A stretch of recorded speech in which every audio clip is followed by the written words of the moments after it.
un des meilleurs moments de ma vie, et j'ai du mal à le dire sans émotion, un des meilleurs moments de ma vie, c'est la chute du mur de Berlin. Et je vais pas faire du politiquement correct parce que je sais pas faire. Ouais, Mais On cherche pas ça. je vais essayer de froisser le moins de personnes possible. Parce que c'est pas l'idée, c'est pas ça. Mais vivre de sa passion, ça devient. C'est même pas chronophage, c'est du cannibalisme, tu vois, presque. Je ne veux plus, je n'en peux plus des gens qui m'ont pris une énergie de dingue, pour qui j'ai sacrifié une partie de ma vie, pour des chiffres, pour leur intérêt.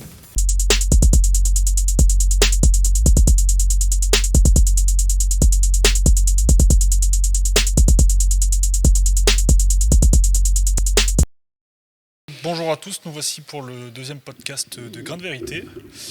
Et commence pas à tout démonter. Hein. Ouais. Du coup, on a l'honneur d'accueillir Didier L'honneur, Fessil. l'honneur, carrément. Donc toujours en présence de Eric et Mika. Didier, si tu peux te présenter en 2-3 mots pour commencer, nous présenter le lieu parce que là tu nous as clairement régalé. D'ailleurs, c'est toi qui nous reçois, c'est pas nous qui te recevons. Oui, mais... c'est vrai. Oui, mais écoutez, d'abord merci à vous, merci d'avoir pensé à moi, parce que c'est quand même, c'est moi qui suis honoré finalement. Oui, j'ai pris la décision de vous amener ici. Pourquoi ? Parce que j'ai deux bras et dans un de mes bras droits, c'est la tonnellerie, bien sûr. Évidemment, la tonnellerie et le bois en règle générale. Que ce soit la forêt, que ce soit l'ébénisterie, que ce soit peu importe la sculpture, en règle générale le bois. Voilà. Et puis parmi les multiples passions, parce que j'arrive à me passionner de tout, évidemment la moto. Donc il me semblait intéressant de pouvoir vous amener ici dans une concession. Donc Patrick Lafargue nous fait l'honneur lui de nous recevoir chez lui. Quand je lui en ai parlé tout de suite, il m'a dit oui. Donc on est à la concession Ducati zone rouge 33 à Bordeaux, donc qui est une concession Ducati et Triumph. Et voilà, et je voulais vous amener dans un lieu un peu décalé où voilà, toujours un atelier de tonnellerie ou un chai ou une distillerie ou une forêt. Ok, moi j'aime bien un peu le mélange des genres. C'est une très bonne idée. J'aime bien avoir créé en fait finalement un petit événement dans un lieu hors contexte, hors champ d'application. Donc je trouvais ça plutôt sympa. Et puis voilà, j'avais deux possibilités. Voilà, c'était vous amener à la concession ou au Grand Théâtre à Bordeaux. C'est un lieu que j'affectionne tout particulièrement, notamment pour sa charpente, l'histoire de ce lieu magique. Et personnellement, j'adore l'opéra et la musique classique et ainsi de suite. Donc pour le coup, c'est un lieu vraiment que j'aurais aimé aussi vous faire partager, vous faire découvrir pour ceux qui ne le connaissent pas. Mais donc là, la concession avec les motos Ducati. Et puis là, Patrick a quand même une très très belle collection de motos. On a derrière moi une Super Leggera V4.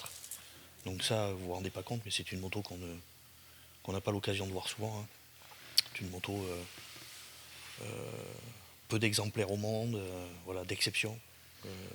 Vraiment pour les vrais collectionneurs.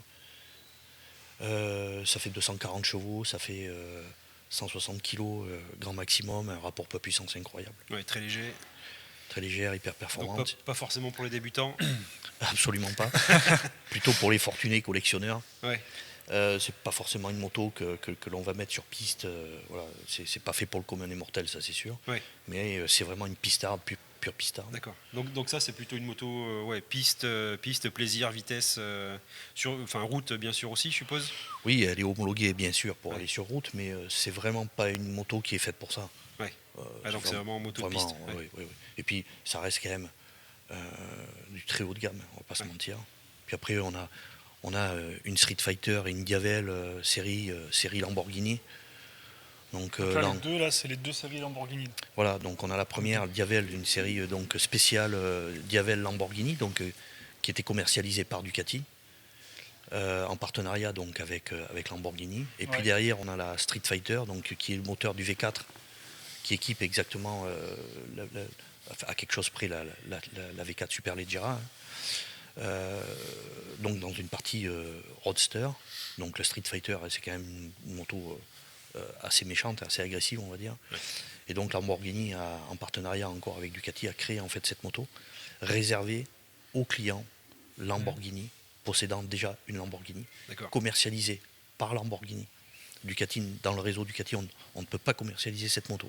Donc ouais, il faut avoir une Lamborghini pour pouvoir acheter la moto. Complètement. Donc Et c'est pas donné à tout le monde. bah, déjà non, c'est quand même très élitiste. Alors évidemment, on se trouve au milieu de ce petit carré de motos qui sont quand même des motos d'exception. On a le Super Motard qui est une moto beaucoup plus classique, beaucoup plus accessible. Mais c'est sympa d'avoir le côté fun un peu, qui représente vraiment la sportivité, le côté fun de chez Ducati. Ouais. Une moto incroyable, c'est un vrai jouet. Hein. C'est vraiment un jouet. Derrière, on a une Multistrada Pice Peak, donc, qui a été faite aux couleurs en fait, de cette course mythique, le Pice Peak. Et puis qui est une moto incroyable. Aussi équipée avec un moteur, celle-ci c'était le moteur V2 qui équipait la Panigale. Encore une fois, une moto incroyable, qui a des watts, voilà, le gros trail de chez Ducati, super efficace. Alors évidemment, on ne peut pas mettre toute la gamme Ducati, toute la gamme Triumph, parce que évidemment, ça n'a pas de sens non plus, et c'est pas le sujet. Mais l'idée, c'était de créer un petit décalage par rapport aux propos qu'on va aborder aujourd'hui. Ouais, C'est très, très bonne idée. C'était génial. Quand tu nous as dit de demander si ça nous pose un souci, donc déjà, forcément, ça ne nous pose pas de souci. Et puis en plus, comme tu dis, le décalage est juste génial. Nous, c'est notre deuxième podcast, donc on n'a pas forcément... D'abord, on ne vient pas dans ces lieux-là naturellement, on ne fait pas encore de moto. Mais d'abord, on a été reçus, vraiment l'équipe, chapeau, merci, c'est génial. Je suis complètement amoureux de la Duhavel. Je vais essayer de partir avec, mais bon, sans garantie. On l'a fait gagner là, de toute façon, non? C'était pas le... Non, c'est chouette. Et puis en plus, on découvre un monde. D'abord, c'est bien de ne pas parler que métier non plus. Enfin, on est là pour ça, mais Parler de ça, et tu bien vois sûr. des trucs comme, je dis des trucs, excusez-moi, mais le jumelage Ducati, Lamborghini, quand on n'est pas dans le milieu de la moto, on n'entend pas forcément parler. Et c'est chouette. Imaginez que Lamborghini puisse faire une moto pour ses clients, intouchable pour les autres, intouchable pas parce qu'elle est chère, mais intouchable parce que si on n'a pas déjà une Lamborghini, on ne peut pas l'acheter là en présentation, mais même si on veut l'acheter, on ne peut pas. Elle appartient à quelqu'un, hein, donc elle a été achetée en fait par Lamborghini, par un client de la concession. Cette moto, elle est là. Si j'ai les moyens, je peux la racheter aujourd'hui. L'idée, c'était ça, en fait. Hein. Bon, là, c'est un vrai placement. Hein. Le client qui l'a acheté, c'est vraiment pour faire un placement et pour spéculer un peu dessus. Bien sûr. Parce qu'il y a de la spéculation partout, hein, y compris sur les véhicules. Bon, ça reste quand même des motos d'exception, passion, plutôt axé collectionneur, on va pas se mentir. Bien sûr. Mais Ducati, c'est pas ça. Hein. Comme Triumph, comme la moto, chacun va chercher ce qu'il veut dans la moto. Hein. Comment ça s'est fait ta rencontre avec Ducati? À quel moment pourquoi t'as pas été voir une autre marque? Comment tu t'es passionné? Alors, j'ai roulé pendant des années sur des japonaises, un peu comme tout le monde. Mais au fond de moi, j'aimais tellement Ducati. Ça fait plus de 30 ans, plus de 30 ans que je roule en Ducat. J'ai eu plein de motos. Hein. J'ai roulé aussi pendant un grand moment avec un side. Voilà, pour promener les enfants, pour amener les enfants le matin à l'école et tout. Bref, rouler dans la neige, 30 cm de neige, moins 15 avec un side, c'est génial quoi. Le gamin à l'intérieur avec le sac de couchage et tout. Un sidecar. Ah, un sidecar avec ok, d'accord. T'es le petit panier à côté. Ouais. Ça se conduit comme une moto, ça? Non, du tout. Non, c'est une conduite particulière. Pas typique, bien sûr. Mais c'est plus familial, c'est plus. Bon, il y a un peu de sportivité aussi derrière, hein, sur certains sides. Il y a vraiment des courses de côte avec des sides et tout. Okay. Mais bon, là, c'était vraiment familial. Mais pourquoi Ducat? Parce que c'est un moteur qui, moi, personnellement, j'aime beaucoup, le V2, avec évidemment le Desmo. Et, enfin bon, je ne vais pas rentrer dans les détails techniques, mais c'est vraiment un moteur vivant. C'est une marque qui m'a toujours intéressé, avec ses défauts, ses qualités. Voilà. Bon, aujourd'hui, c'est une marque qui a un peu le vent en poupe, on voit bien, hein, ça gagne. Hein. Ça gagne les GP, ça gagne les Superbikes. Bon, ça gagne. C'est vraiment l'ADN sportive. Voilà. Là, j'ai eu la chance d'acquérir une 1299 Panigale Finale Edition. Moi, personnellement, je trouve que c'est la plus belle moto du monde. Ah oui. Je ne sais pas si je suis vraiment objectif, mais c'est une moto que j'ai vraiment... Voilà.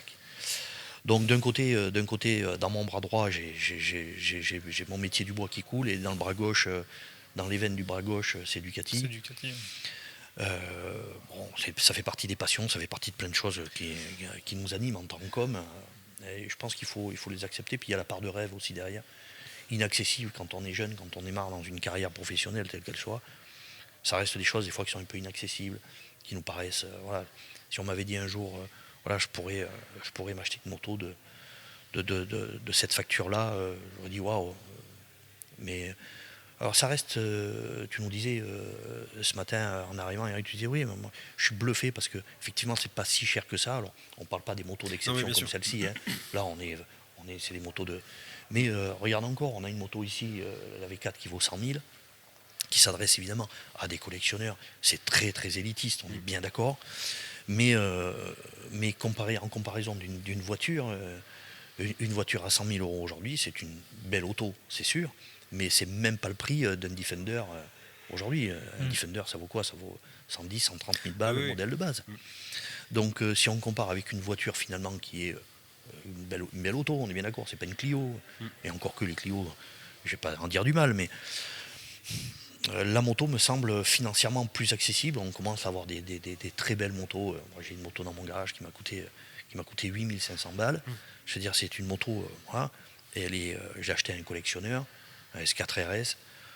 Bon, c'est la reine des monsters, magnifique, incroyable, comme neuve. Chaque fois que je monte dessus, je prends un plaisir de dingue pour 8 500 balles. Quoi. Ouais. Aujourd'hui, c'est rien. On est bien d'accord.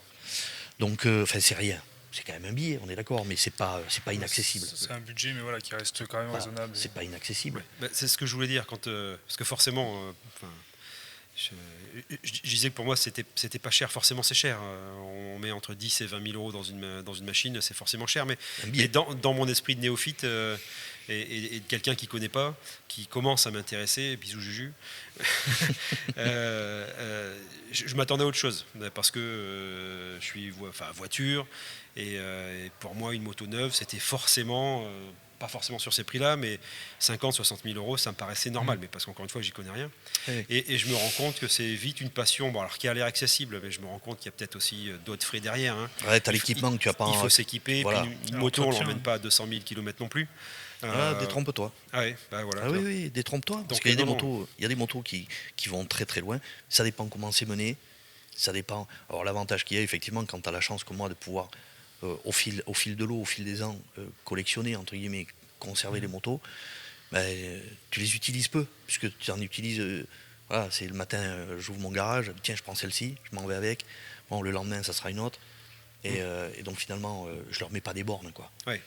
Et puis je suis tellement occupé que j'ai pas le temps de partir faire des road trips en moto, j'ai pas le temps. Et du coup, comment ça se fait que, parce que là, t'es comme chez toi ici, j'ai l'impression. Ah non, c'est des amis. C'est des très bons amis.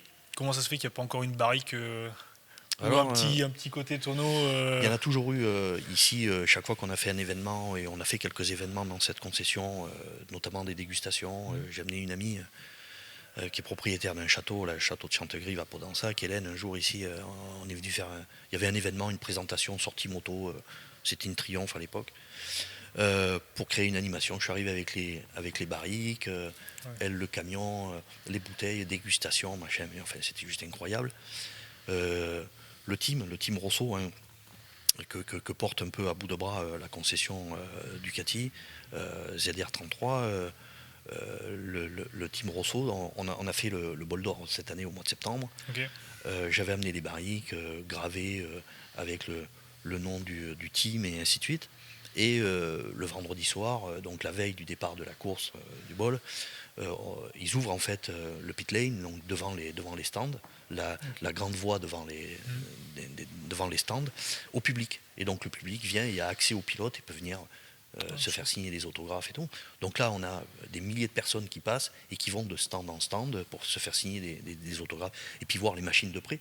Parce que quand une Brel passe sur le bout droit du Mistral à globalement 300 km/h, bon, tu la vois vite la moto, on est bien d'accord. Là, elle est arrêtée, elle est dans les stands, tu as l'occasion de venir voir la moto de près, de pouvoir converser, discuter avec les pilotes, c'est top. Et donc là, j'avais amené des barriques. Et donc les pilotes ont signé les autographes. Bon, c'était sympa, le team de Bordeaux, enfin un des teams de Bordeaux, parce qu'il y en a un deuxième, mais un des teams de Bordeaux avec des barriques, c'était jamais fait. Donc, j'aime bien ce mélange de genres aussi.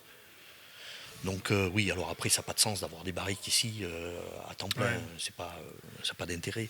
Mais c'est vrai qu'on peut positionner effectivement des barriques lors d'événements comme ça, un peu Ouais, décalés. t'arrives à croiser un peu les deux passions dès que Oui, l'occasion se oui, Puis c'est présente. Bordeaux. Bordeaux, quand même, la barrique, c'est pas non plus. C'est pas déconnant. Le vin, clairement, la barrique, clairement. enfin, ça, Puis ça, ça fonctionne. aujourd'hui encore, du coup, on croise les passions. Ouais. Si on est là, Ben oui, oui, oui, c'est ça, c'est ça. Alors, encore une fois, il semblait que ce lieu était voilà, atypique. Et puis aussi j'aime bien effectivement sortir du champ d'application et puis prouver que rien n'est impossible. Prouver que rien n'est impossible. On peut, si on souhaite, avoir une vie complète et vivre plusieurs passions, et pas que ce soit une passion unique pour son métier ou une passion unique pour son sport ou ainsi de suite. Moi je connais combien de personnes qui vivent une passion sportive finalement et au détriment de leur vie professionnelle ou l'inverse. Ouais, c'est ça. Bah, Faut savoir, enfin il faut savoir. Encore une fois, c'est très prétentieux. Je dis pas il faut le faire, mais c'est toujours bien quand on peut se permettre de se laisser du temps pour faire vivre toutes ces passions. Alors, personnellement, pour moi, c'est très compliqué parce que il me faudrait 10 vies pour arriver à vivre correctement toutes mes passions. Parce que je m'émerveille de tout. Je suis passionné de tout, tout m'intéresse. Il faut bien centrer un peu les choses et puis essayer de se donner de se donner à fond finalement là où on peut apporter le plus aux autres. C'est un peu ça l'idée. J'ai consacré 41 années officielles à mon métier de tonnelier. Principalement parce que j'ai la possibilité aussi de transmettre et de faire passer des messages et d'aider, d'accompagner, d'aider les jeunes et moins jeunes d'ailleurs. Et parce que derrière, il y a une vocation professionnelle et c'est une façon aussi de gagner sa vie. Mais j'ai entendu quelque chose l'autre jour qui m'a beaucoup touché. J'ai pas envie de perdre ma vie à la gagner. ouais. Et malheureusement, il y a trop de gens qui perdent leur vie en essayant de la gagner.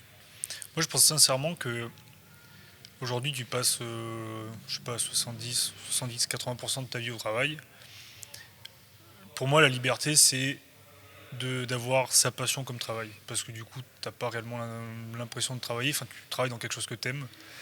Et à partir du moment où tu passes la majeure partie du temps à faire ce que t'aimes, pour moi, c'est là où t'as des chances d'être heureux. Et Oui, mais c'est là où il faut que tu sois prudent. C'est que, en fait, euh, faire vivre sa passion, c'est, c'est, ça, c'est magique. Faire vivre sa passion. Vivre de sa passion, ça devient, euh, c'est même pas chronophage, c'est du cannibalisme, tu vois, presque. C'est-à-dire que tu t'auto-manges. Et encore une fois, je parle de ce que je connais bien, ma propre expérience en toute modestie. Je me suis tellement donné, moi, personnellement, dans mon métier, je me suis tellement donné par cette passion qui nous anime. Hein. Si vous êtes là, les gars, c'est aussi parce que vous êtes passionnés par votre métier, bien sûr. Et moi, personnellement, je vous remercierai jamais assez de voir des jeunes et des gens qui sont en milieu de carrière et des gens des jeunes comme toi qui commencent leur carrière, hein, même si tu as déjà du métier, on est bien d'accord. Hein. oui, Enfin, excuse-moi, mais tu vois, tu n'as pas l'âge de mon fils, quoi. Donc pour moi, tu démarres effectivement, mais totalement. et tu t'impliques, et vous vous impliquez, et vous avez décidé par l'intermédiaire de cet outil, de ce véhicule-là de communication, le grain de vérité, vous avez décidé de vous impliquer pour faire passer des messages et faire vivre votre métier, faire vivre votre passion. Là, vous n'en vivez pas, on est bien d'accord, vous ne vivez pas de grain de vérité, Non, mais vous vous donnez pour votre passion. Vous vous ouais, donnez pour votre après, le métier. but, c'est pas d'en vivre. Nous, en fait, c'est vraiment là pour le coup, on est entre copains et on parle de ce qu'on aime et on va passer un bon week-end. On sort de ce qu'on connaît. Enfin, on est là pour découvrir, pour échanger. Et Ça, c'est faire j'ai du mal du coup à comprendre que ça, un jour, ça puisse devenir chronophage parce que, enfin, Mais, Mais après, tu es encore jeune. Quand tu auras une femme, des enfants, peut-être un métier avec une équipe plus grosse qui te demande à faire d'autres choses. Mais pour revenir à vivre de sa passion, là nous, c'est une passion, je pense aussi. Le fait de faire ça, c'est tout nouveau, mais c'est vite passionnant. L'idée première de ce podcast, c'était qu'un jeune tonnelier en Bretagne connaisse Didier Fézil, par exemple. C'est-à-dire forcément, on connaît de nom, on connaît ton parcours, tonnelier Smith au Lafitte, les meilleurs ouvriers de France, la tonnerie bordelaise. Si tu as un parcours qui est quand même assez atypique et exemplaire. Par contre, combien de jeunes vont venir te voir ? T'es abordable, c'est pas ce que je veux dire. C'est que le pays est quand même assez grand. Et puis il y a la notion de est-ce que je peux t'appeler, est-ce que je peux venir parler, est-ce qu'on a des choses à se dire, tu vois.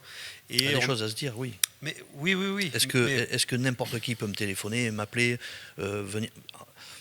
J'ai vendu mon entreprise il y a quelques mois de ça, pour des raisons personnelles, un peu de santé, un peu aussi du ras-le-bol de l'entrepreneuriat.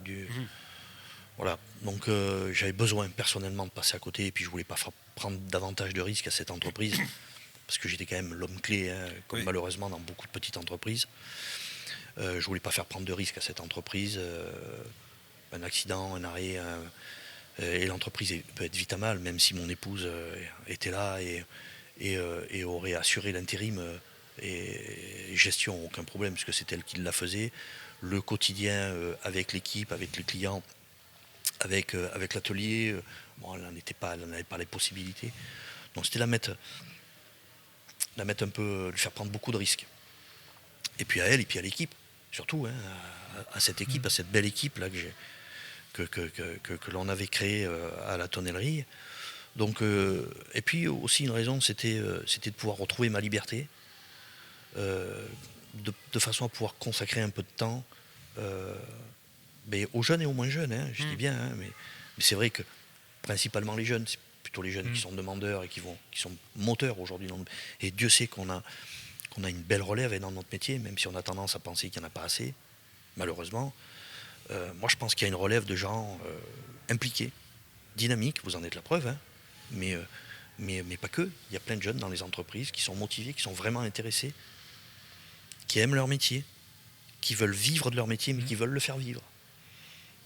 Là où je te dis attention, Michael, c'est on connaît ton parcours, on connaît ton implication.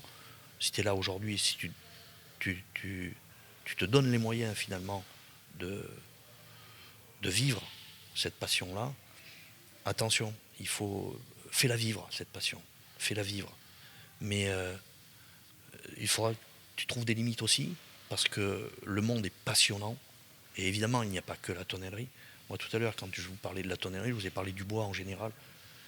L'atelier que j'ai ouvert aujourd'hui, que j'ai créé après la vente, un peu en amont même, voilà, qui est une boissellerie. Dedans, je vais faire principalement de la boissellerie, de l'ébénisterie, de la sculpture, de la marqueterie, du bois sans limite. La seule limite que je vais me donner, c'est j'ai envie de le faire ou j'ai pas envie de le faire. Voilà. Oui. C'est tout. Je veux plus travailler avec des emmerdeurs, le client qui va venir me voir, la personne qui va venir me voir en me disant tiens, je serais intéressé pour faire ça, ou je voudrais une table de 7 mètres de long, ou je voudrais une cuve ovale pour mettre dans un coin de mon chez de telle façon. C'est la personne qui va venir me voir. Moi, j'ai démarché personne. Oui, la passion. Voilà. Et si j'ai envie de le faire, je le fais. Si j'ai pas envie de le faire. Et du coup, ça va plus être entre passionnés, en fait, au final. Oui. Et puis les gens, tu sais, tu évolues pas dans le milieu du bois pendant 40 ans sans avoir effectivement un réseau, sans avoir des gens. Là, tu vois, je passe un coup de clairon à Patrick la semaine dernière. Tiens, est-ce que tu peux m'ouvrir ta concession ? Voilà, j'ai 2 jeunes qui viennent, on voudrait faire un podcast. Ouais, tout de suite. Donc ça fait partie du vrai réseau. On n'est pas sur des amis Facebook, là. On est sur du réel. Moi, je travaille avec des gens comme ça. Voilà, j'ai pas envie de m'emmerder, travailler avec des gens qui pètent plus haut qu'ils ont le cul et qui te font chier pour 3 centimes d'euros, t'es trop cher. Bon, j'en veux plus de ça, quoi. J'en veux plus. J'ai envie de... Et je me paye ce luxe-là de pouvoir aujourd'hui avoir cette liberté. Puis cet atelier, je veux l'ouvrir aussi. Je vais en faire un atelier participatif. Donc demain, alors, quand je dis toi, c'est pas... vous n'avez pas besoin de moi pour vous fabriquer une table ou un banc pour votre jardin, Ouais. c'est pas le débat. Vous êtes des boisseux, des gars du bois, vous n'avez pas besoin de moi. Mais il y a énormément de personnes qui ont besoin, ou qui ont envie tout au moins, de fabriquer de leurs propres mains un objet. Je dis n'importe quoi. Le type qui vient et qui me dit tiens, moi je voudrais un bac en bois pour me faire un petit bassin japonais, c'est foutre de rien. Un jacuzzi, peu importe. Le type il arrive, on va travailler sur son projet, on va le dessiner, on va en parler, je vais lui proposer plusieurs essences de bois, je vais lui proposer des techniques, et puis il va le faire, il va le réaliser dans mon atelier, je vais lui prêter les machines, je vais l'accompagner, je vais le former sur les machines, et évidemment, je y mettrai forcément ma patte, évidemment, je vais l'accompagner, comme quand on va prendre un cours de cuisine, de la même façon, Ouais. ben, le chef il va venir, il va t'accompagner, il va dire attends, je te mets un petit peu plus de sel là, fais attention, remue de telle façon, et ainsi de suite.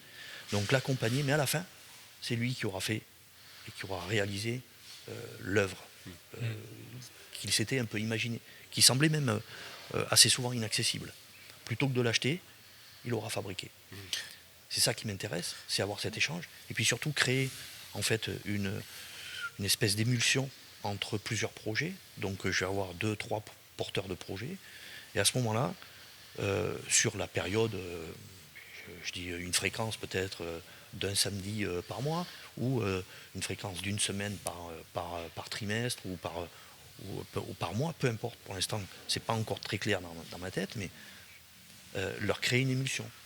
Donc un jour par exemple, je peux très bien avoir 2-3 personnes qui viennent et qui me disent tiens, moi je voudrais fabriquer une table, un autre un coffre, un autre un vinaigrier, un autre une barrique pour fabriquer, on sait foutre de rien, son petit cognac à lui, pourquoi pas.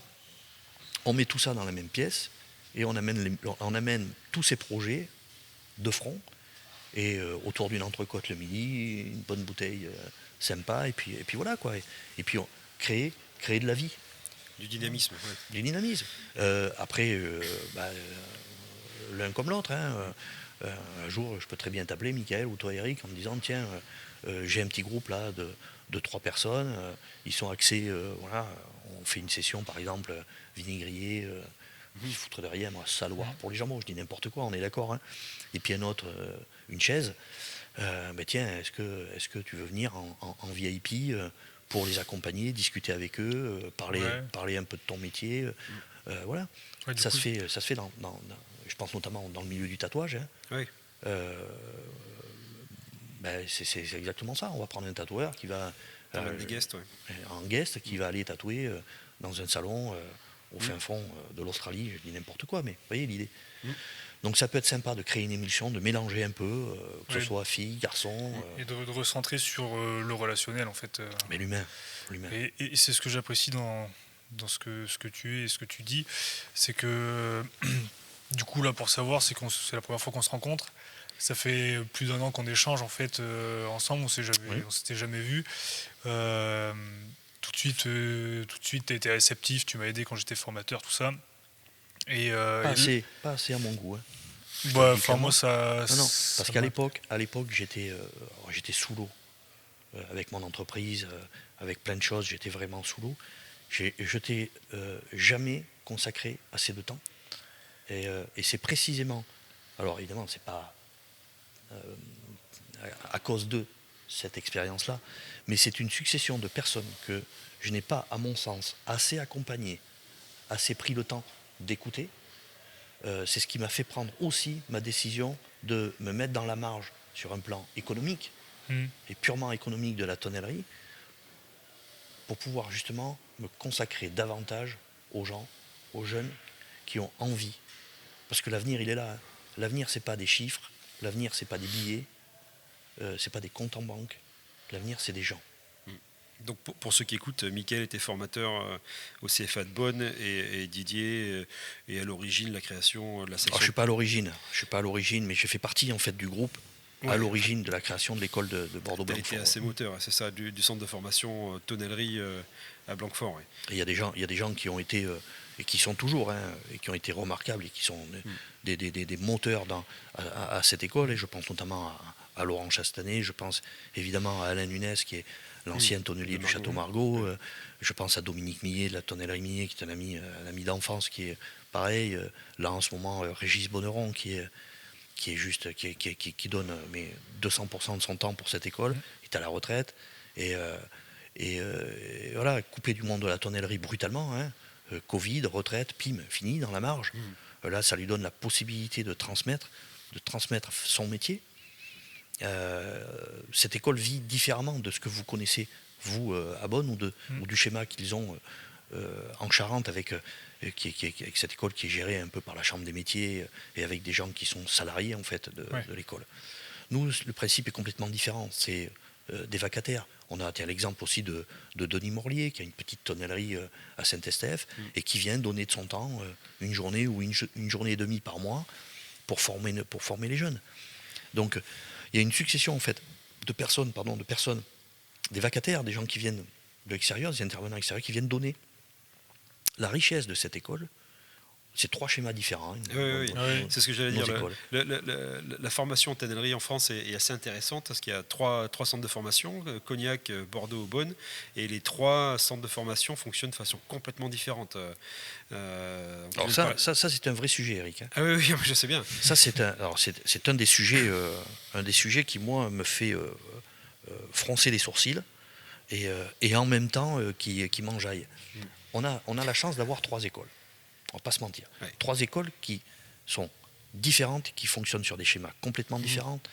Bonne, une école qui est gérée par les compagnons, qui est gérée avec une session tous les 2 ans, on est bien d'accord. Qui est riche et qui est dans une région viticole, la Bourgogne, on va dire, on ne va pas se mentir, avec une très très belle notoriété. Et puis on a la chance que les entreprises jouent énormément le jeu avec le CFA. Clairement, clairement, très impliqués. Les entreprises en Bourgogne sont très impliquées. Pour parler de Beaune, donc le centre de formation a été repris par les compagnons, et donc le formateur en fait c'est un compagnon tonnelier qui est encore itinérant, donc qui est sur la fin de son tour. Donc c'est là où Mika en fait d'ailleurs, il faudra qu'on parle de nous à un moment. Donc, on est tous les 2 compagnons tonneliers. Donc, Michael était sur la fin de son tour, formateur donc, au CFA de Beaune. Et donc, les formateurs précédents étaient aussi des compagnons en fin de tour. Et donc, aujourd'hui, François Mermet est dans cette même logique-là. Donc, ça reste des formateurs jeunes qui ont une expérience jeune, du coup. Mais voilà, on est dans un schéma particulier par rapport à un prof installé qui a peut-être eu une expérience ou pas d'ailleurs, mais qui a eu une expérience de production, comme à Cognac par exemple, où là on est plutôt sur un CFA qui est géré par c'est la Chambre des métiers. À Cognac, oui. À Cognac, c'est la Chambre des métiers. Nous, ici, c'est un CFA agricole, donc on dépend de personne, on dépend, si ce n'est du CFA agricole et du CFPPA, enfin bon, bref, mais dans tous les cas, on n'est pas rattaché à la Chambre des métiers, on n'est rattaché à aucune autre institution. On a, entre guillemets, cette liberté d'action, hébergé au Château d'Illon, dont le directeur est maintenant Laurent Chastanet, qui était à l'origine de la création de cette école et qui a été le cordeau de cette école pendant longtemps. Très actif. Et très dynamique, qui a travaillé pendant longtemps aussi sur la réforme de notre CAP et ainsi de suite. À qui on a fait passer son CAP, qui a passé son CAP de tonnelier, donc qui aujourd'hui est aussi tonnelier, même s'il n'a jamais été en activité de tonnellerie, mais connaît très bien le métier, bien sûr. Formateur en viti-œno et aujourd'hui directeur de cette exploitation qui héberge en fait notre école. Magnifique. J'y ai pensé à un moment donné. Je me suis dit, tiens, est-ce qu'on ne pourrait pas faire en fait ce podcast dans notre école ? Mais ouais, je pense que ce podcast-là se fera là-bas quand on aura. Enfin, on le fera là-bas, mais comme de toute façon on se reverra nous et on le fera au grand théâtre aussi. Tu trouveras toujours une personne, et on aura l'occasion d'en discuter, mais tu trouveras toujours une personne que vous pourriez interviewer et faire parler dans cette école. Mais pour revenir en fait à l'école et à notre fonctionnement national, pour les gens qui ne connaissent pas la tonnellerie et qui ne connaissent pas notre métier, notre fonctionnement, pour reprendre en fait notre schéma, on a la chance d'avoir 3 écoles. 3 écoles qui fonctionnent différemment. C'est ce qui me fait sourire et qui me rend heureux. C'est pas rien. On a un métier de niche, on a un petit métier, on n'a pas des gros besoins aujourd'hui de tonneliers confirmés. On a des besoins. On a des vrais besoins. Est-ce que ces 3 écoles sont en mesure de satisfaire les besoins de l'ensemble de nos tonnelleries? Je pense que si c'est bien géré, je pense que si on avait suffisamment de communication en amont pour faire parler de notre métier et pour faire découvrir notre métier à des jeunes en recherche d'orientation professionnelle, je pense que ces 3 écoles seraient suffisantes. Ce qui me fait un peu froncer les sourcils, et c'est un petit peu la difficulté, c'est qu'on n'arrive pas à avoir une formation assez homogène. Qu'il y ait une identité en Bourgogne avec un savoir-faire et avec des termes bourguignons, c'est tout à fait normal. Il faut conserver cette identité-là, au même titre qu'en Charente ou à Bordeaux. Nous, on a eu la chance à Bordeaux d'avoir des apprentis bourguignons qui étaient salariés d'entreprises bourguignonnes et qui venaient dans notre école tout simplement parce qu'ils tombaient sur l'année où ils ne pouvaient pas rentrer à l'école de Bonn. Donc ils venaient, ils faisaient les allers-retours en avion à l'époque où on avait une ligne intelligente qui faisait Dijon-Bordeaux et on formait ces jeunes-là. Et moi personnellement, et comme beaucoup de formateurs, on s'est nourri aussi de ces jeunes qui arrivaient avec une culture bourguignonne et qui nous apportaient aussi leur connaissance, leur savoir-faire. Et à aucun moment, on a voulu leur prendre cette identité bourguignonne. Au contraire, nous, on s'est nourri de ça. Et on leur a apporté aussi nos connaissances et notre savoir-faire bordelais. Moi, personnellement, ce que je regrette, et ce qui me fait un peu froncer les sourcils, c'est que d'abord, en termes de progression pédagogique, on n'est pas une progression pédagogique uniforme, nationale. C'est sûr. Ça manque cruellement, à mon sens. Ça n'engage que moi. Et ce qui manque le plus, c'est une interaction entre les écoles. Ce qui manque le plus, c'est un échange entre les formateurs, un échange entre les institutions qui régissent en fait ces différentes écoles, un échange avec les élèves. Moi, je vois bien un petit séjour de 2-3 jours à l'école de Bonn avec nos apprentis bordelais et vice-versa. Ces échanges entre écoles me sembleraient enrichissants, que ce soit pour les élèves et que ce soit pour les formateurs. Et derrière, ne l'oublions pas, ceux qui en retireraient le plus de bénéfices, ça reste quand même le métier en règle générale, la filière en règle générale, les entreprises qui embauchent ou qui ont la chance d'avoir ces apprentis chez eux. Enfin, ça serait du gagnant-gagnant. On échangeait un peu, nous, avec les apprentis. On avait créé un compte Instagram avec les jeunes. Enfin, c'était clairement le travail des jeunes, la promo que j'avais là. On a créé un compte Instagram et on avait des jeunes de Bordeaux, il me semble, qui nous avaient contactés et qui étaient passés à l'atelier, voir la tonnellerie. Je ne sais plus pourquoi ils étaient venus en Bourgogne. Et du coup, voilà, qui avait fait la démarche. C'est une démarche personnelle. Ouais, je trouvais ça chouette. C'est ça le problème, c'est que c'était vraiment une démarche volontaire, personnelle. Mais c'est ce qui me fait sourire, qui me rend heureux, c'est de voir des jeunes qui ont aujourd'hui la volonté et qui prennent de leur temps, qui prennent de leur argent pour pouvoir aller à la rencontre d'autres tonneliers. Ça, après, c'est pas quelque chose que je trouve qu'on a en nous. Vous l'avez, les compagnons, vous l'avez, parce que ça fait partie de l'ADN compagnonique. J'ai essayé, je l'ai toujours dit aux jeunes que j'avais au CFA, mais même en général, c'est de ne pas avoir peur d'appeler l'ancien, d'appeler le meilleur ouvrier de France, d'appeler le patron, de vraiment... Enfin, on a la chance d'avoir ce côté réseau dans le métier qui fait que tout le monde reste assez accessible quand même. Et comme on disait tout à l'heure, le podcast est aussi pour on va dire, démocratiser tout ça, que voilà. Désacraliser. Désacraliser, que voilà, Didier Fessil, il est accessible. Pourtant est accessible, faut pas hésiter.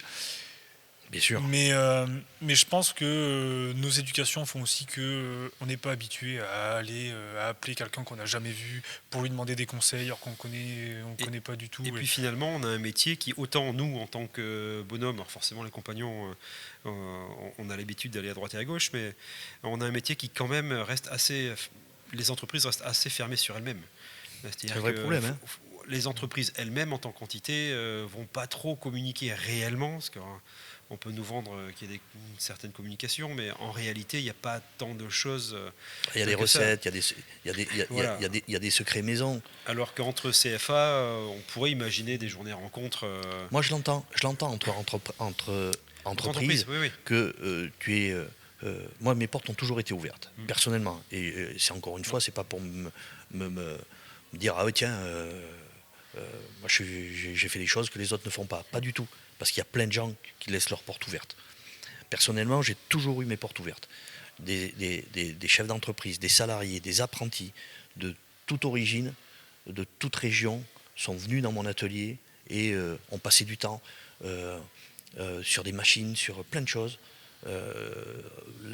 On parlera plus tard de la chauffe et toutes ces choses-là. Tiens, à Bordeaux, tiens, tu chauffes comment pour tel cépage. Tiens, ah oui, mais alors toi... Et tout le monde en sort gagnant. Bien sûr. Tout le monde en sort gagnant. Mettre des frontières, mettre des barrières, monter des murs, monter des clôtures. On voit où ça nous a amené. On voit, voilà.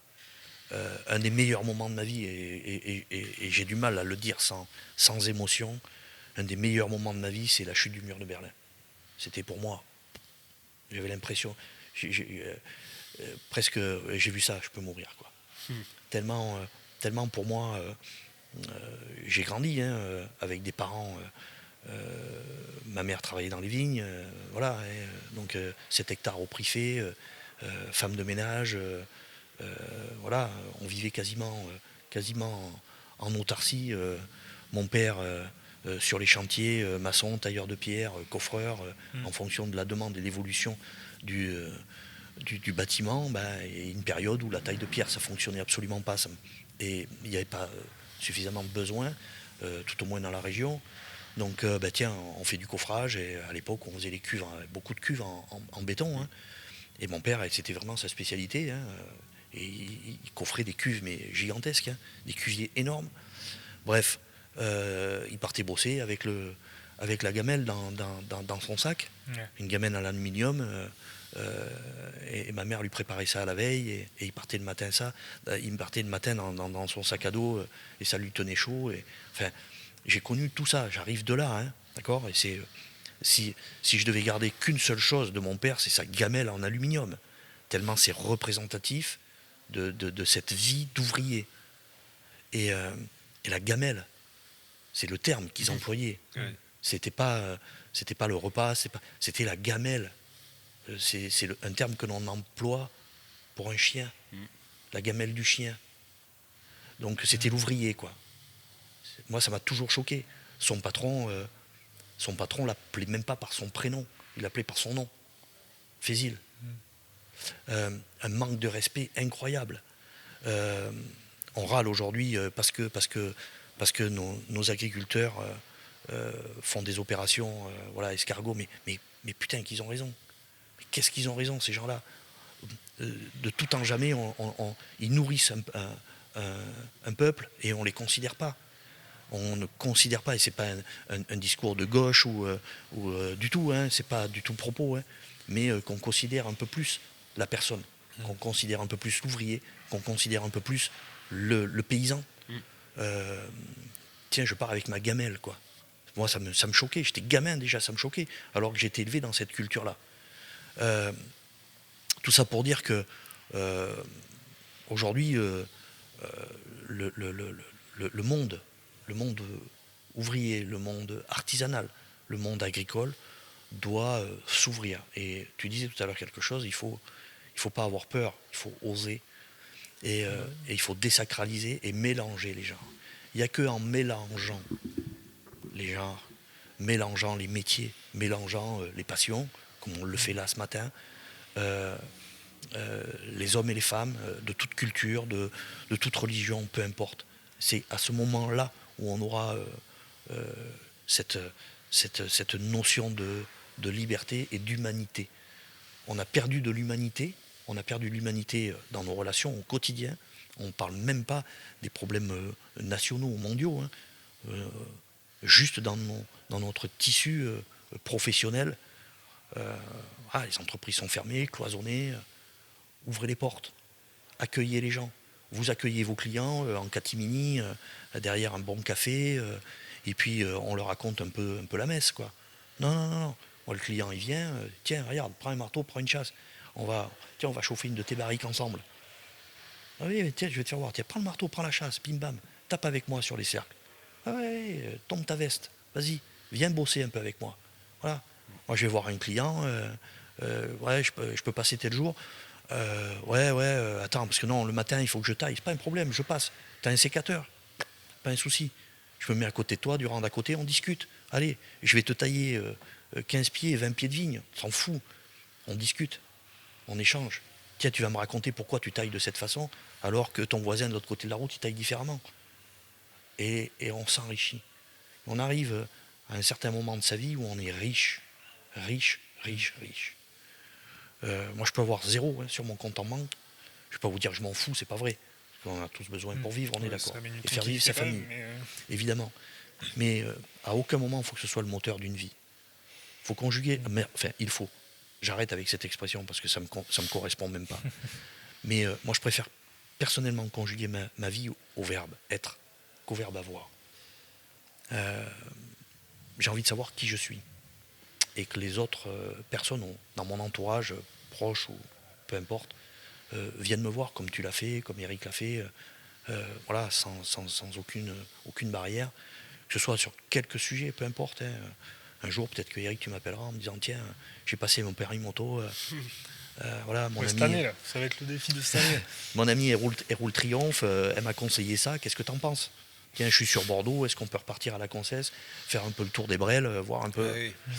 C'est ce qui est intéressant aussi, c'est créer du relationnel et avec des gens sincères. Moi, je ne veux plus fréquenter. Je ne veux plus fréquenter. Je n'en peux plus des gens qui m'ont pris une énergie de dingue, pour qui j'ai sacrifié une partie de ma vie pour des chiffres, pour leur intérêt, qui m'ont pompé mon énergie. Et au bout d'un moment où j'étais forcé de dire des choses, parce que je suis comme ça, je suis un peu entier, je ne sais pas faire du politiquement correct. Et ça m'a porté préjudice.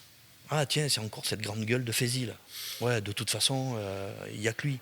Non, à un moment donné, il faut recentrer le débat. Il faut dire, encore une fois, tout peut se dire, mais la personne qui te prend, qui te pompe l'air, une époque, je rentrais dedans, et puis, non, je tourne les talons. Il y a une réflexion que j'ai sortie l'autre jour à Pascal, à mon meilleur ami, là, et je lui disais, les abeilles ne perdent pas leur temps à essayer d'expliquer aux mouches pourquoi le miel est meilleur que la merde. Je ne perds plus mon temps à expliquer pourquoi le miel est meilleur que la merde. Très belle image. Mais c'est une image, la merde. Il y a des gens, ils se complaisent dedans ces conflits, ces guéguerres. Et entre les entreprises, malheureusement, on a monté des barrières, on a fermé des portes. Alors, qu'il y ait des secrets, entre guillemets, pour peu qu'on partage le même client, je peux l'entendre. Voilà, il y a une limite. On a une limite à tout aussi. Hein. Je veux dire, je n'avais pas partagé mon lit avec tout le monde, on est bien d'accord. Ou mes motos même. Hein. Néanmoins, je pense qu'on devrait ouvrir les écoles. On devrait ouvrir les écoles. D'abord, vous en Bourgogne, vous avez de la chance parce que les entreprises s'y intéressent à cette école. Oui. S'impliquent à 200% dans cette école. Moi, j'avais un grand plaisir au CFA. C'était qu'à tout moment, j'ai un patron qui pouvait passer à l'atelier. C'est génial. Et qui passe voir les jeunes. J'ai Jean-Marie Rousseau qui est venu amener deux bouteilles de champagne aux jeunes. Jean-François qui est passé. Ils sont exceptionnels, ces gens-là. Et qui passe à l'improviste. Et les jeunes, en fait, c'est quand même des références dans le métier. Qui prennent le temps, qui vont prendre une demi-heure, qui vont reprendre le petit jeune sur la colombe, qui vont dire... Et en vrai, je trouve que ça, peut-être que les jeunes n'en ont pas conscience sur le moment, mais je pense que plus tard...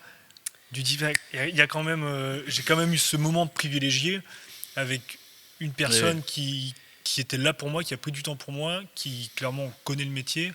Et moi je trouve ça chouette. Moi aujourd'hui, j'aurais adoré travailler, connaître un Jean Taranceau, Christian Radou que j'ai toujours pas rencontré. J'adorerais parce que pour moi c'est des noms du métier. Et puis des noms, hein. C'est des vrais noms hein, pour le coup. Hein. C'est des vrais personnages. Je pense que c'est un peu ce qu'on essaie de faire ici aussi, c'est-à-dire rendre ces grands noms abordables, forcément. Enfin, un grand nom, mais pas dans ces grands noms-là. Moi, j'ai certaines.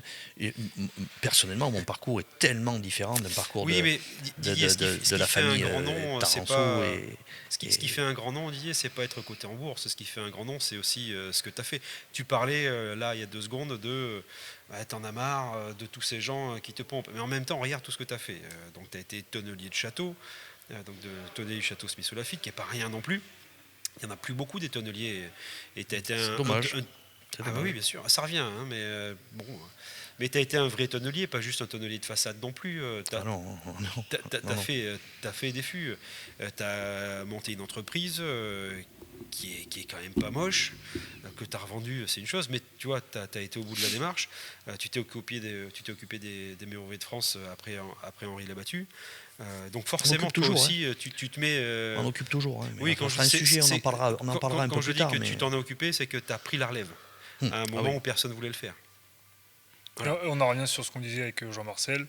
Encore une fois, c'est une personne clé Mais qui toujours. tient vraiment. Alors, je sais Toujours. pas si dans tous les métiers ça fonctionne comme ça. Alors on parlait de passion au début. Forcément, à un moment, tu t'es épuisé, pas pour ta passion, mais c'est la relation avec les autres qui, eux, sont pas passionnés, qui t'épuisent. Ah non, je vais t'expliquer réellement ce qui m'a épuisé. Ce qui m'a épuisé, c'est les chiffres. Oui, la C'est les gestion chiffres. plutôt quantitative. Non, compter, ça me fait pas peur, c'est pas le débat.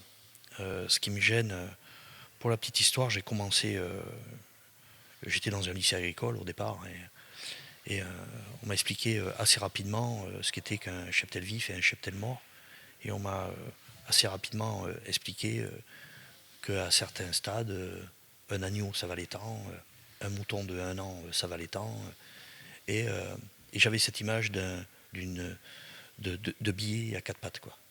Et ça, donc c'était absolument pas. Et j'étais dans un lycée agricole par facilité finalement, parce que j'habitais à côté, mais je voulais vraiment faire tonnellerie. Alors j'avais déjà commencé la tonnellerie, mais forcément pas officiellement.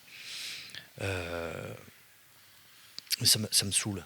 Les chiffres me saoulent. Voilà.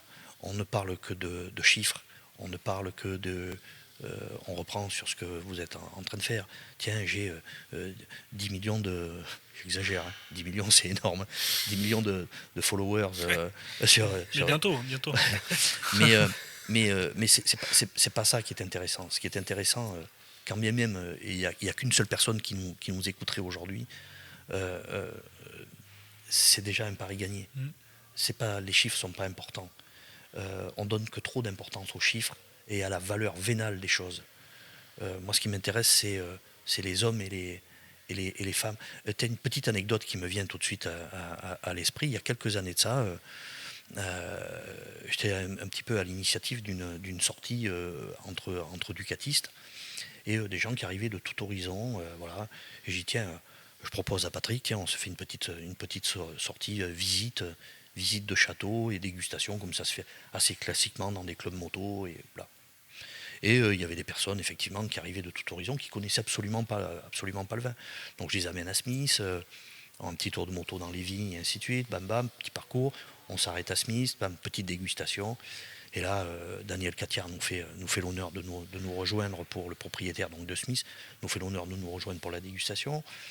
Et puis, petite dégustation un peu orientée, parce qu'il y avait la majorité en fait, des montards qui ne connaissaient pas du tout le vin, dont un couple de Parisiens adorables et qui roulaient en 1198 Corset et qui... Pour le détail. Pour le détail, belle moto.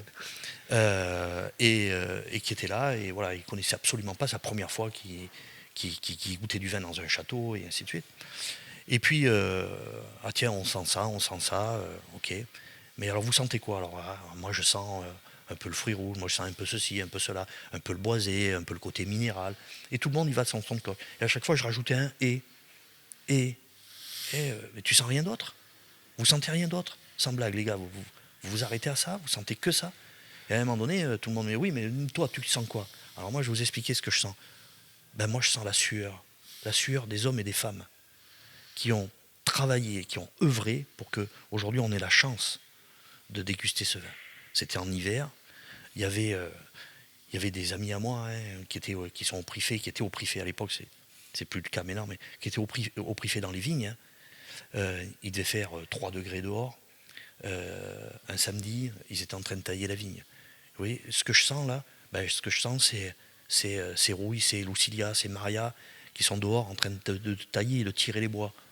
Voilà, je sens ces gens-là. Je sens le travail des sylviculteurs qui, au fil des décennies, ont cultivé nos forêts françaises pour que l'on puisse, nous, derrière, bénéficier en fait de bois d'exception pour fabriquer des tonneaux.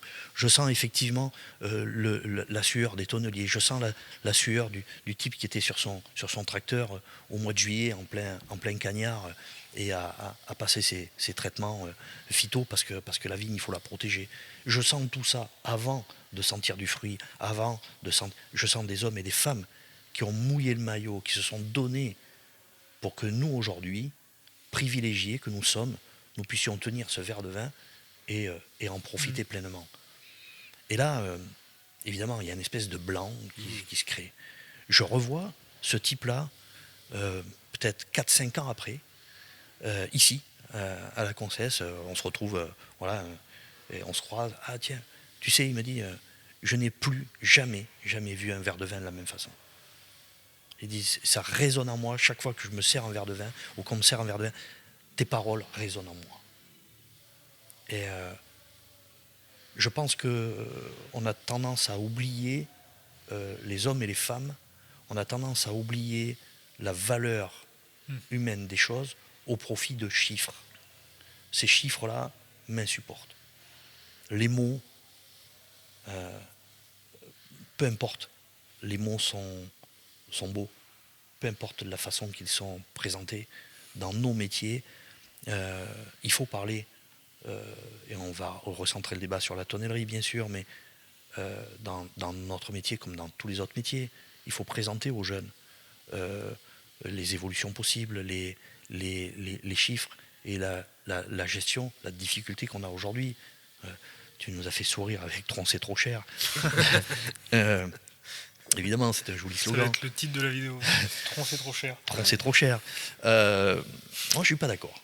Je vais t'expliquer pourquoi. Parce que je trouve sincèrement que si les bois étaient davantage respectés, davantage... oui, je pense que c'est le mot respect qui me vient le plus en tête. C'est respecter en fait notre héritage. Cet héritage, c'est le travail d'hommes et de femmes qui, durant des décennies, souvent plusieurs siècles, pour qu'aujourd'hui on bénéficie de cela. On le respecte davantage. Est-ce qu'un prix aujourd'hui, cette brêle, elle vaut 100 000 balles? Est-ce que c'est le vrai chiffre? Alors évidemment, c'est une référence. Ça vaut 100 000. Ça vaut plus cher que celle qui est à côté à 13 000. Bien sûr, il y a des raisons à ça. Les matériaux et ainsi de suite. Est-ce que le prix est justifié? C'est pas à moi à le dire. Ce que je peux le dire, c'est que ça ne m'intéresse pas, en fait. Je sais que je ne m'achèterai pas une brêle à 100 000 balles. J'en ai pas les moyens, j'en ai pas envie. Néanmoins, ce qui m'intéresse, c'est le type qui l'a dessiné. C'est vrai que quand on parle, tu parles souvent des designers, des... Bien sûr, bien sûr. On parlait tout à l'heure de la 999, une moto qui a été, mais vraiment, presque balayée d'un revers de la main par l'Educatis, parce que cette terre blanche qu'il avait dessinée, c'était une moto qui sortait de la ligne classique, en fait, de la 916 de Tamburini, et on l'a balayée du revers de la main. Une moto, elle mériterait évidemment davantage de place et un meilleur respect. Encore une fois, presque du délit de sale gueule, presque du délit d'origine. Alors là, on parle d'une moto, mais ça n'est qu'une moto, c'est pas grave. En soi, c'est que dalle. Par contre, quand on commence à parler d'une personne, moi, ça me fait hurler. Je supporte pas l'injustice.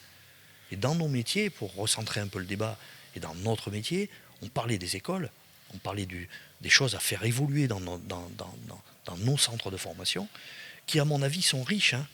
Riches. Et on a la chance d'avoir 3 modèles complètement différents en fonction des régions. C'est une vraie richesse.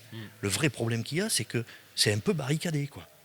Et ça serait bien d'ouvrir un peu ces écoles aux autres écoles, aux autres régions, et que ce ne soit pas forcément une démarche presque personnel ou d'un petit groupe d'élèves à titre personnel, mais que ce soit plus une démarche qui vienne des institutions qui gèrent ces écoles-là.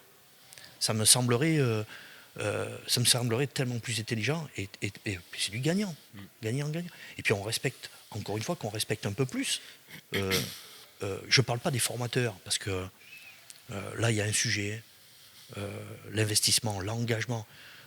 Depuis la création de l'école, alors cette année, l'école de Blanquefort, malheureusement, j'ai eu un accident, des problèmes de santé qui font que je n'ai pas pu participer cette année. C'est Régis qui porte avec Domi et Denis quasiment l'intégralité en fait des cours. Mais l'implication que j'ai eue dans cette école et que nous avons eue, tous les formateurs, sur notre temps, et la majorité des chefs d'entreprise, quelques retraités, mais la majorité des petits artisans. Moi, quand j'étais à l'école, je ne faisais pas tourner ma boîte. Denis, Domi, quand ils sont à l'école, ils ne font pas tourner leur boîte. Ils donnent de leur temps pour 3 cacahuètes. Ça défraye, basta, ni plus ni moins. Encore une fois, c'est absolument pas pour moi, je gagnais beaucoup plus ma vie en restant dans mon entreprise qu'aller à l'école, bien sûr. Il n'y a pas de respect du formateur. C'est même pas un manque de considération par les moyens que l'on engage. Notre école, elle a tourné pendant longtemps qu'avec la bonne volonté de 2-3 entreprises qui ont donné de la matière, qui ont donné du temps et du matériel pour pouvoir travailler. Bon, ça a changé un peu, ça a évolué un peu. J'aimerais que nos entreprises girondines s'impliquent davantage dans la vie de notre école. Et comme tu disais tout à l'heure, Mika, qui viennent. Alors, on a Jean-Jacques Nadalier qui passe de temps en temps à l'école et voilà, avec sa gouaille et son oh, comme on le connaît, voilà, Jean-Jacques qui arrive, qui prend le gamin, fais pas ça comme ça. Mais peu importe, dans tous les cas, le gamin il écoute et presque il se met à trembler. Voilà, petit, c'est Jean-Jacques qui arrive, quoi. Wow. Bref. Pareil, ça c'est une figure que j'aimerais bien rencontrer. S'il regarde le podcast. C'est un personnage. Et en plus de ça, il est abordable et d'une simplicité incroyable. Il faudrait que l'ensemble des entreprises girondines s'impliquent davantage dans la vie de l'école. Ça, c'est vraiment un message personnel. Et j'aimerais qu'il soit entendu. Mais après aussi, que l'on mette en avant et que l'on ait davantage de respect pour nos jeunes apprentis. On a un centre de formation aujourd'hui qui tourne. Globalement, c'est 14 semaines par an. Non, sur la formation. Comment vous dire ? Combien de jeunes là en ce moment à Blanquefort ?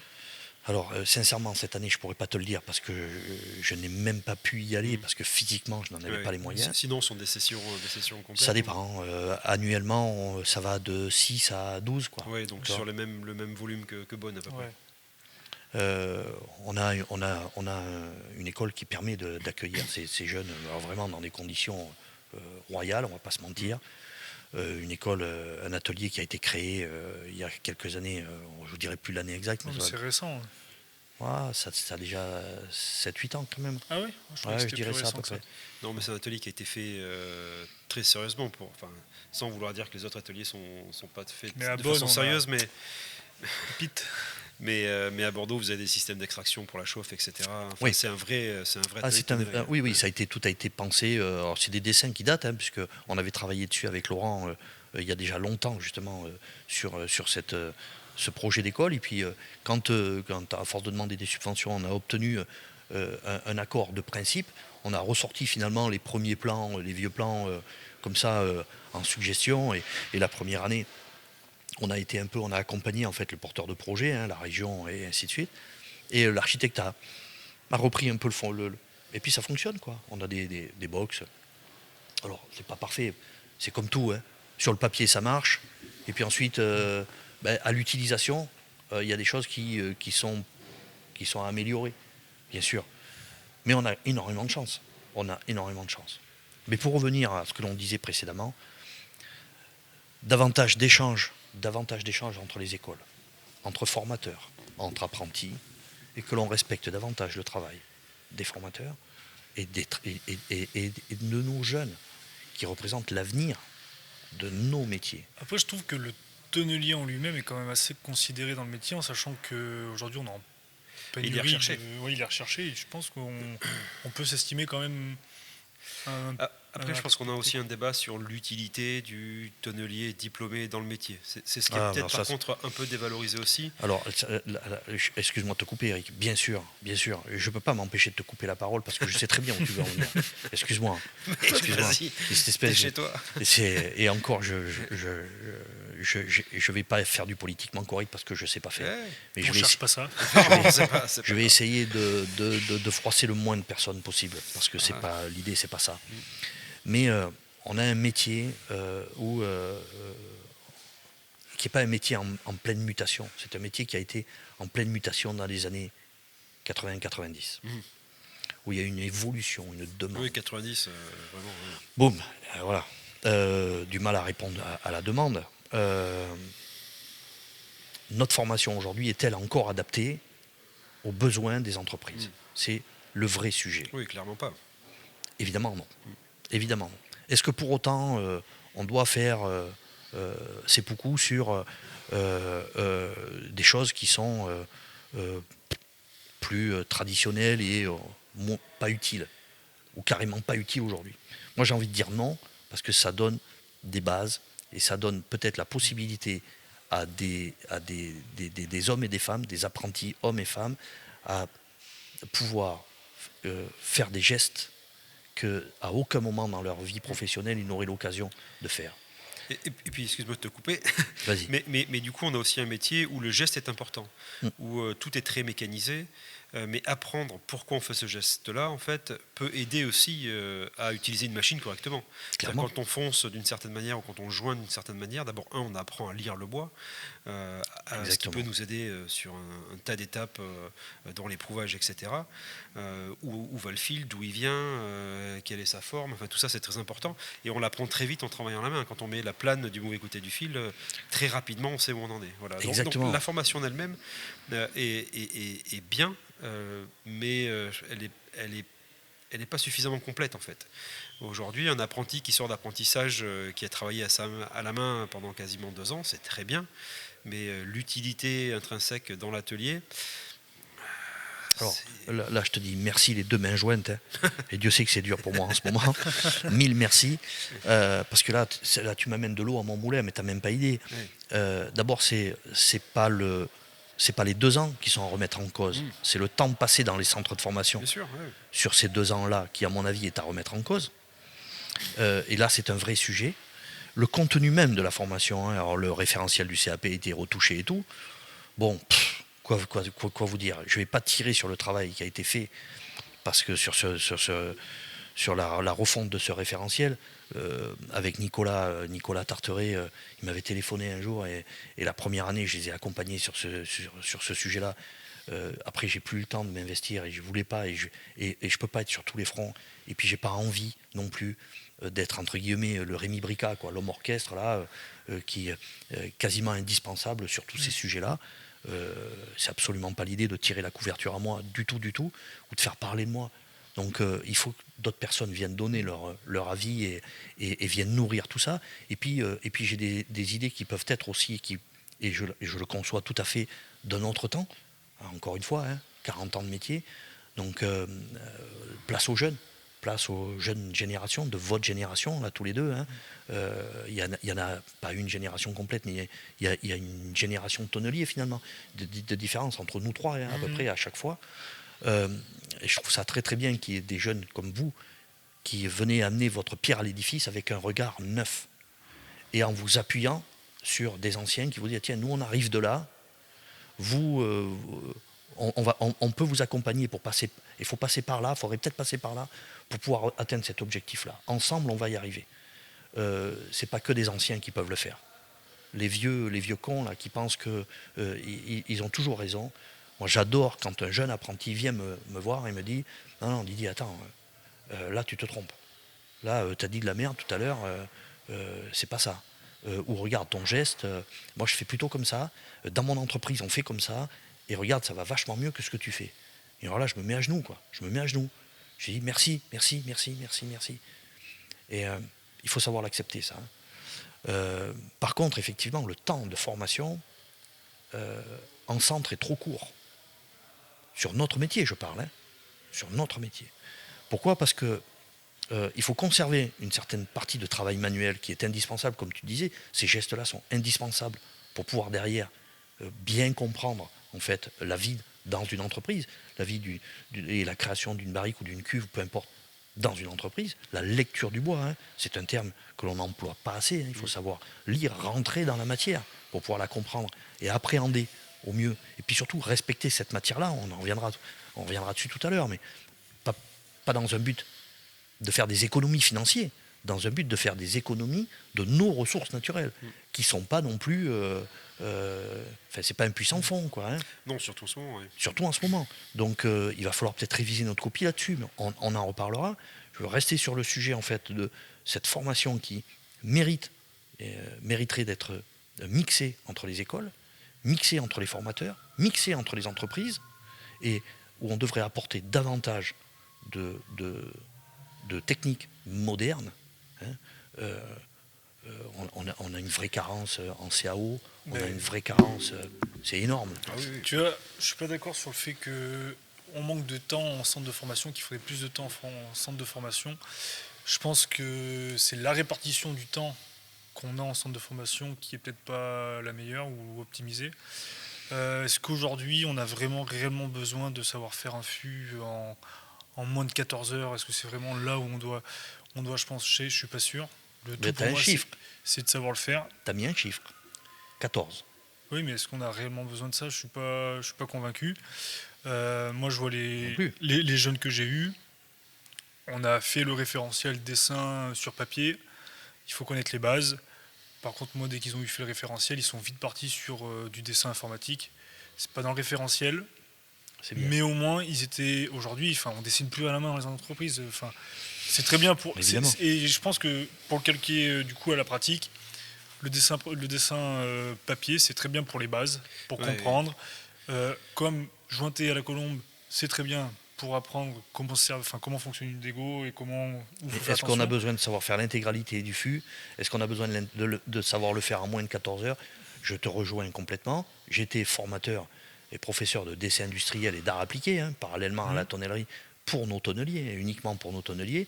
J'ai arrêté pour plein de raisons. La raison principale, c'est que ça me paraît obsolète. Ouais. Ça me paraît complètement obsolète. Et pourtant, Dieu sait que j'aime écrire, Dieu sait que j'aime dessiner. Mon fils est un artiste peintre et il dessine. Voilà.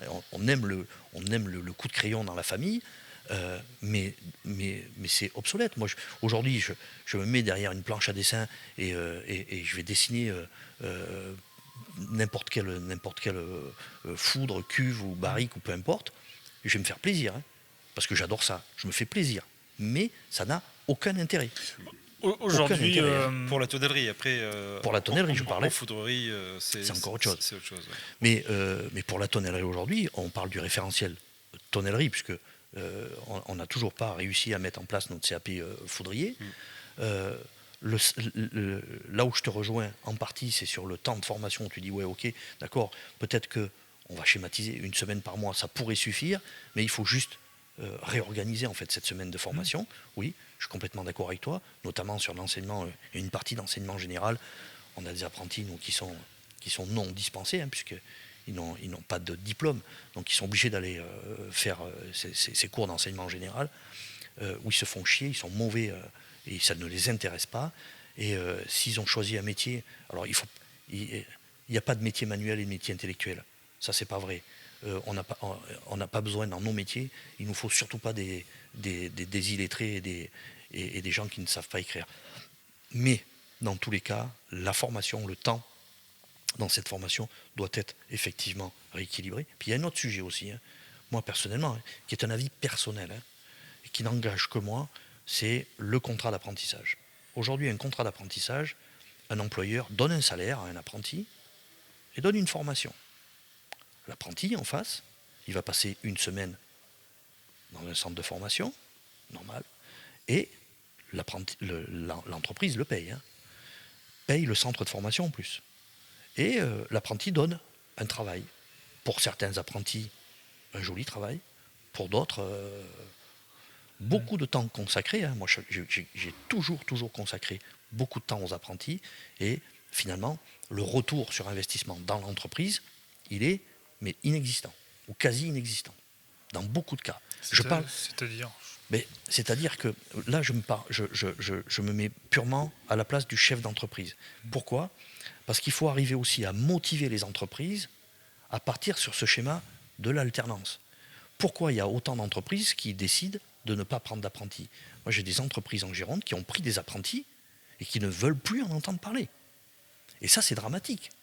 Et pas parce qu'ils sont tombés sur des mauvais apprentis. Ils sont tombés sur des apprentis, pour certains très très bons, très doués, qui évidemment, ça ne convenait pas dans leur entreprise. L'entreprise, elle a financé la formation. Elle a payé l'apprenti et elle a donné du temps pour le former. L'apprenti, il a donné un peu de travail, basta. Il a son diplôme, il s'en va. Ça, c'est pas normal, c'est pas juste. Tu vas dans n'importe quel... Attends, excuse-moi, je laisse finir, Miguel. Laisse-moi finir. Tu vas dans n'importe quelle institution. Je prends le cas de mon épouse, par exemple. Elle a fait sa formation et chaque fois qu'elle a progressé dans son métier en milieu hospitalier, ok, on te paye la formation, on te donne du temps pour ta formation. Par contre, derrière, tu t'engages à un temps dans l'entreprise, dans l'institution. À l'armée, par exemple, on te donne une formation de peu importe. Par contre, tu t'engages. Tu t'engages sur un minimum de 4 ans, 5 ans, 10 ans, suivant les formations. Il faut utiliser la formation. Il faut utiliser cette formation. On ne va pas former un pilote de chasse pour qu'une fois, à terme de sa formation, le mec, il parte faire du deltaplane là, ou du storch dans le privé. Le mec, il a une obligation à rester au moins un certain temps. Moi, je pense qu'il serait logique pour aussi dynamiser les entreprises et inciter les entreprises à prendre des apprentis. C'est l'apprenti, tu es pendant 2 ans dans ma boutique, pendant 2 ans, je te forme, pendant 2 ans, je te paie du temps pour aller en centre de formation, et je te donne un salaire. Toi, derrière, une fois que tu as ton diplôme, tu t'engages pendant 2 ans à rester dans cette entreprise. Sous-entendu, effectivement, on peut mettre plein de clauses, hein, avec des clauses suspensives, bien sûr. Hein. On n'est pas non plus dans une dictature. Mais il y a un véritable engagement. Il y a un engagement de la part de l'apprenti. Aujourd'hui, l'apprenti, et Dieu sait que je défends, et là je défends la cause de l'apprentissage, je défends l'alternance. Je dis juste qu'il faudrait que les entreprises, les employeurs, les maîtres d'apprentissage soient respectés aussi de par leur propre engagement.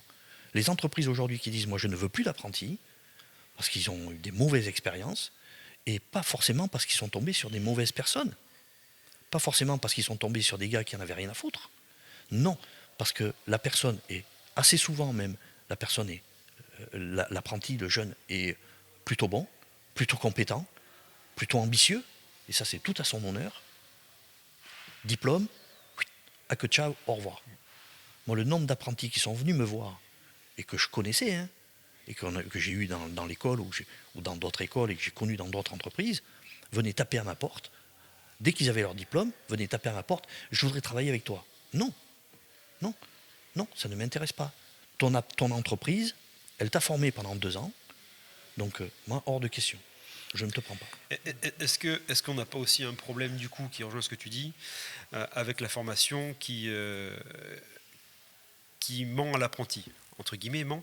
C'est-à-dire que quand on passe 2 ans à travailler à la main, on se fait une idée du métier. Alors forcément, on travaille dans l'entreprise où on voit de la production, mais on peut aussi facilement se perdre dans le fait que j'adore l'outil manuel, j'adore le contact avec le copeau, l'odeur de la chauffe parce que j'ai le temps.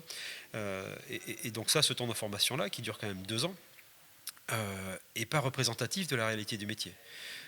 Et donc on se retrouve post-CAP à devoir se dire finalement cette étape-là que j'ai adorée de travail manuel n'existe pas. Et ça, il ne s'agit pas de dire je vais monter ma boîte ou je vais travailler manuellement, ça n'existe pas. Aujourd'hui, un tonnelier qui travaille 100% à la main, alors il y a des entreprises qui travaillent plus à la main que d'autres, mais ce n'est pas représentatif du tout de la vie du tonnelier. Il peut y avoir une vraie déception, mais encore une fois, en 2 ans, rares sont les entreprises qui travaillent uniquement à la main et qui prennent des apprentis. En général, ceux-là, c'est pour les garder. Oui. Et encore une fois, la majorité des entreprises qui prennent des apprentis, c'est quand même pour les garder à la fin aussi. Hein. Ceci dit, l'apprenti, il a du temps dans l'entreprise, il se rend compte. Hein. Moi, j'ai eu l'exemple, j'ai eu plusieurs apprentis, garçons, filles, j'ai eu 3 filles en apprentissage. C'est mes pépettes, c'est vraiment des... il y a un lien incroyable qui s'est créé avec ces minettes là. Ce petit club des Fésilettes là, c'était rigolo. Fécile et ses Fésillettes. Oui, mais c'est exactement ça. Non, mais c'est Charlie et t-shirt ses drôles de dames. Mais c'est rigolo, 3 apprentis tonnelières et une apprentie que l'on a eu en alternance qui a passé une licence chez nous en commerce vin et spiritueux et puis commerce en règle générale. Enfin bon bref. Et les 4 là, moi personnellement, petite parenthèse, elles m'ont, comment vous dire, elles m'ont facilité la vie, elles m'ont aidé à mieux vivre. Elles m'ont permis de jouer un rôle de papa, bon, papa poule parce que je suis comme ça, dans ma propre entreprise et avec un retour mais incroyable. La dernière, Clara, qui, je le savais très bien, échec, rupture avec le milieu scolaire, plus rien bon, bref, elle croise la tonnellerie, tiens, pourquoi pas, entend parler d'Amandine, Maëlys, blabla, bon, elle vient me voir, on savait très bien, avec Laurent, on savait très bien de toute façon que cette gamine-là ne souhaitait pas et ne ferait pas tonnelière ou tonnellerie de son métier, mais pendant 2 ans, elle avait besoin de faire une pause avec le système scolaire classique. Je l'ai pris sous mon aile, mis dans mon entreprise une de mes anciennes apprenties ouvrières qui s'en est occupée, qui l'a amenée jusqu'au CAP. Ça m'a permis moi aussi de valoriser et de ne pas m'occuper directement. Évidemment, toujours jeter un œil et toujours m'en occuper, mais pas la même implication que sur les autres, où j'ai passé la main. Donc le vrai maître d'apprentissage, c'était une de mes anciennes apprenties qui avait eu son CAP elle-même 1 an et demi auparavant juste. Donc ça s'est passé bam bam, mais avec des compétences incroyables. Maëlys qui a fait un travail remarquable. Et puis on apprend beaucoup en apprenant aux autres. Mais clairement. C'est-à-dire qu'on se rend compte en fait que verbaliser les choses, c'est complètement différent que d'apprendre un geste. Évidemment. Apprendre à quelqu'un d'autre, c'est vraiment le moment où on devient bon en fait. Mais le salarié dans une entreprise qui a la chance, à qui on donne la possibilité de transmettre son métier, je dis toujours, moi, peu importe. Et toi, Eric, qui fait aussi des arts martiaux, tu connais ces grades. Hein. Moi dis aussi, toujours. J'ai fait petite parenthèse, j'ai fait 11 ans de judo. Hein. Ben voilà. Donc on parle tous le même langage, là, on se comprend. Je dis toujours, on n'a pas besoin d'être premier dan pour apprendre et former les jeunes. Dès la ceinture jaune, tu peux apprendre à une ceinture blanche comment on fait au Goshi et des Hashibarai, par exemple. Alors, évidemment, pas avec la même technicité qu'un premier dan, pas avec la même dextérité et la même expérience. Mais le geste de base, si tu as eu ta ceinture jaune, c'est que ces mouvements-là, tu sais les faire dans le grand. Et donner, responsabiliser la ceinture jaune, d'ores et déjà, c'est une motivation incroyable. Maëlys, ex-apprentie, ouvrière, jeune diplômée, à qui je donne la possibilité de coacher, de former, de gérer finalement cette petite qui était un peu en rupture. Moi derrière, forcément, bam, j'arrive et je rectifie le débat, je perfectionne, je contrôle, mais je lui laisse la grande responsabilité de cette gamine. Maëlys a progressé, mais en 2 ans, elle a progressé d'une façon incroyable. Comme tu le dis, verbaliser, donner la possibilité de transmettre, waouh, ça te fait progresser. Et puis la confiance en soi. Et puis, clairement. Au CFA, je fonctionnais un peu pareil. C'est-à-dire que la 2e année, en gros, moi, quand les jeunes étaient en entreprise, je leur donnais à étudier les cours qu'on allait voir la fois d'après. Donc ils arrivaient, ils connaissaient déjà plus ou moins le cours, ils se renseignaient dans leurs entreprises. Et en fait, la 2e année, je sélectionnais un jeune et c'est lui qui faisait le cours à la classe. Donc je le guidais sur le cheminement. C'est génial. Et du coup, ce que tu disais, là, qu'on n'a pas besoin d'avoir la première dan pour apprendre, ça me fait penser à ce que tu disais à Jules. Jules Leroy qui voulait à tout prix attendre... c'est un jeune qu'on avait sur le Tour de France, qui voulait attendre d'être reçu compagnon avant de prendre des jeunes en responsabilité, de leur apprendre. Et du coup, c'est ce que Eric lui disait. En fait, tu peux apprendre déjà, tu peux transmettre déjà. Tu n'as pas besoin d'avoir une finalité qui, même au final, n'est pas une finalité. C'est surtout pas une finalité. Et du coup, tu n'as pas besoin d'avoir cette validation pour pouvoir t'occuper de jeunes, pour pouvoir transmettre. Et même si tu veux pas transmettre le métier, toi tu as ton expérience, tu peux transmettre autre chose. Enfin, Est-ce qui est... Vas-y. C'est un peu la notion erronée qu'on a avec les professeurs, les maîtres, etc., où on a un enseignant et des élèves, et surtout on ne discute pas ce que l'enseignant dit, alors que l'enseignant est humain et peut faire des erreurs et a le droit de ne pas tout savoir. On n'est pas omnipotent parce qu'on est instituteur ou prof. Surtout pas. Et donc c'est cette notion du je sais pas tout donc je peux pas retransmettre, qui à un moment est certainement culturelle aussi, et qui est dommage parce qu'en fait peut apprendre beaucoup de tout le monde. Surtout. Et donc aller poser des questions à un gars ou même un apprenti parce que finalement on est dans une impasse, cette personne-là, homme-femme, a vu d'autres choses dans sa vie qui peuvent amener des solutions en fait, ou même détourner, c'est-à-dire que c'est juste une idée, une graine qui est plantée et qui germe. Dans ce cas, c'est ça. ce cas vas-y. Non, c'est tout. C'est-à-dire que voilà, je peux pas retransmettre parce que je sais pas tout, c'est dommage. Ouais. C'est dommage. Et dans ce cas d'espèce, pour ma petite Maëlys qui enseigne à Clara, en 2 ans, mais j'ai appris énormément de choses. Énormément de choses. J'ai évidemment progressé. Voir comment Maëlys appréhendait en fait son rôle de maître d'apprentissage avec cette jeunesse-là, de fille à fille. Voilà. Les garçons dans l'atelier, les gros bras, ok, milieu un peu des fois un peu ruste. Waouh, elle est montée dans le respect. Toute l'équipe a respecté le travail de Maëlys. Et moi, j'avais pas besoin de ça pour la respecter, bien sûr. Mais j'ai tellement appris. Et là, du coup, maintenant, elle fait quoi? Elle est toujours à la tonnellerie ou... Toujours Maëlys, c'est toujours à la tonnellerie. Amandine a quitté la tonnellerie il y a 2 ans et demi de ça. Et tant qu'à Clara, elle, je savais, on savait, ça faisait partie du deal. Elle passait son diplôme. Une fois qu'elle passait son diplôme, elle partait dans une autre filière. Donc, elle attaquait une formation de commerce de vin et ainsi de suite. Elle fait une belle formation. Elle a repris, donc pour le coup, vraiment un rythme scolaire classique. Elle a passé son diplôme l'année dernière au mois de juin. Et là, elle rattaque une autre formation derrière. Et elle est incroyable. Une espèce de force tranquille, une espèce de nonchalance. On dit putain la vache, quoi. Moi, j'ai le souvenir de Gérard Sylvain un jour qui avait dit d'un des ouvriers, en me regardant, il me dit mais lui il n'y arrivera pas, il est trop mou pour être un tonnelier. Et ça m'est toujours resté. C'est vrai qu'il faut qu'on soit un peu dynamique quand même dans notre métier où ça bouge un peu, il faut un peu envoyer du gaz, quoi. Et Clara était une jeune fille, ça fait un petit peu ce petit chamallow rose là qui se déplace.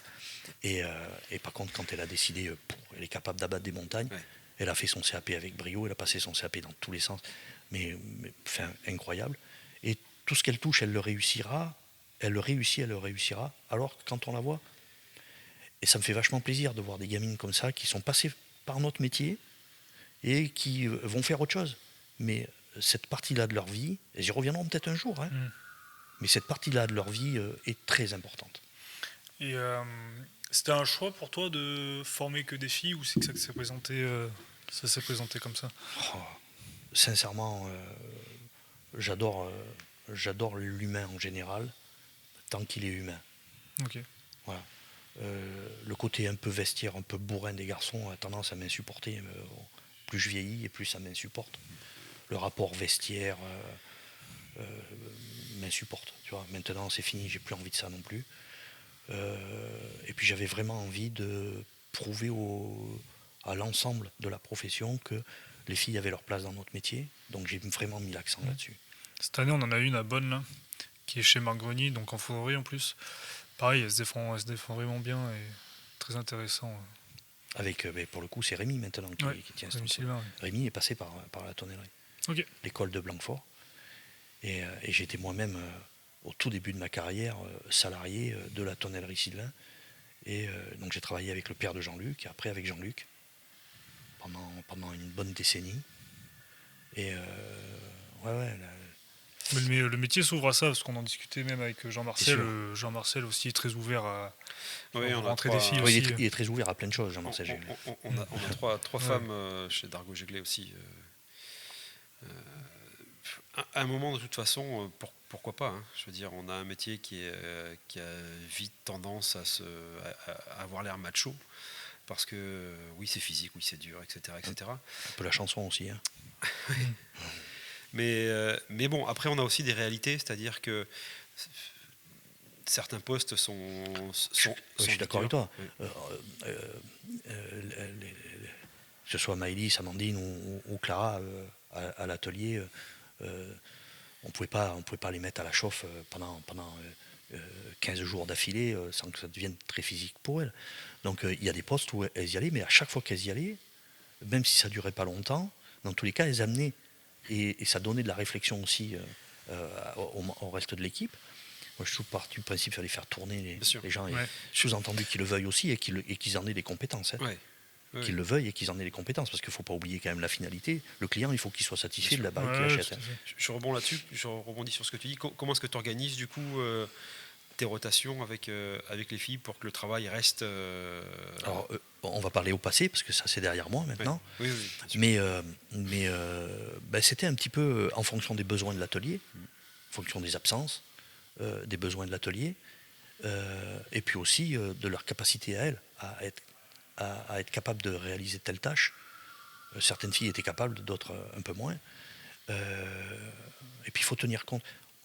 En tant que manager, en tant que chef d'entreprise, on devient beaucoup plus attentif à l'équipe quand il y a des filles.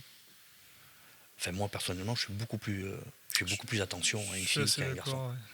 Et donc, chaque fois que je fais attention à une fille, forcément, ça me dit, tiens, mais pourquoi tu le fais, pourquoi tu privilégies tes minettes là, mais tes gars, attends, pareil quoi. Ah mais j'y avais pas pensé. J'avais pas pensé qu'eux aussi puissent avoir besoin de ça ou ressentir ça. Et donc, ça tire vers le haut en fait l'ensemble de l'équipe, et ça passe par des méthodes de management qui s'adaptent d'abord à la condition féminine, et ensuite derrière, et je parle de condition féminine, je pèse mes mots quand je dis ça, parce qu'encore une fois, des fois c'est compliqué, hein, l'intégration, hein. Mais ça tire aussi une réflexion sur l'ensemble de l'équipe vers le haut. Et ça me permet de mettre en place certaines choses aussi pour l'ensemble de l'équipe, que je n'aurais pas mis spontanément en place. Donc ça, et de toute façon, ça mène... Enfin, moi, je ne peux j'encouragerai toutes les entreprises, tous métiers confondus, à mélanger les hommes, les femmes, les genres, les cultures, T'as vu des changements, toi, chez Nargogéglil, depuis que... Oui, comme Dans dit Didier, en l'esprit. fait, on a tendance, j'espère que c'est pas trop patriarcal, mais finalement quand même un petit peu, on va avoir tendance à faire attention à la femme. Attention au fonçage, elle va souffrir. Parce que c'est dur, c'est physique, et donc du coup, on réalise que finalement, si elle souffre, les bonhommes souffrent sûrement aussi, sauf que en tant que bonhomme, tu sais, hein, oui, c'est pas grave, allez, tape, voilà, tu te fais mal, tu fais ci, c'est moins grave en fait.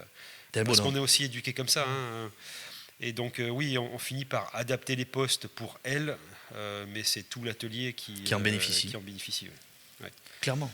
Et dans les mentalités de l'équipe en général, vous observez un changement avec l'arrivée d'une femme dans l'équipe? Ah ben, les discussions sont plus les mêmes.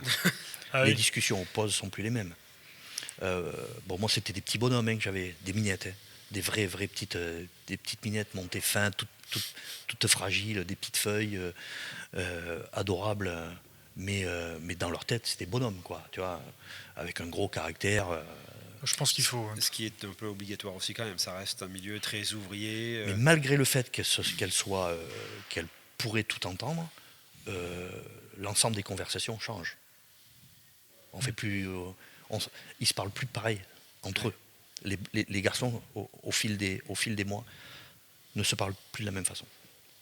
Et ça, c'est très très intéressant à voir. Et donc, je suppose que tu as même de la finesse. De la finesse et peut-être une réflexion un peu plus. Alors, de la finesse, oui, et puis ça, il y a moins de débordements. Ok. Il y a moins de débordements. Et puis, on va faire un peu plus attention à l'autre. Si le manager, si le chef d'entreprise, si le chef d'atelier fait attention aux filles, donc attention à l'équipe, les garçons vont faire aussi un peu plus attention à eux-mêmes, vont un peu plus considérer l'autre.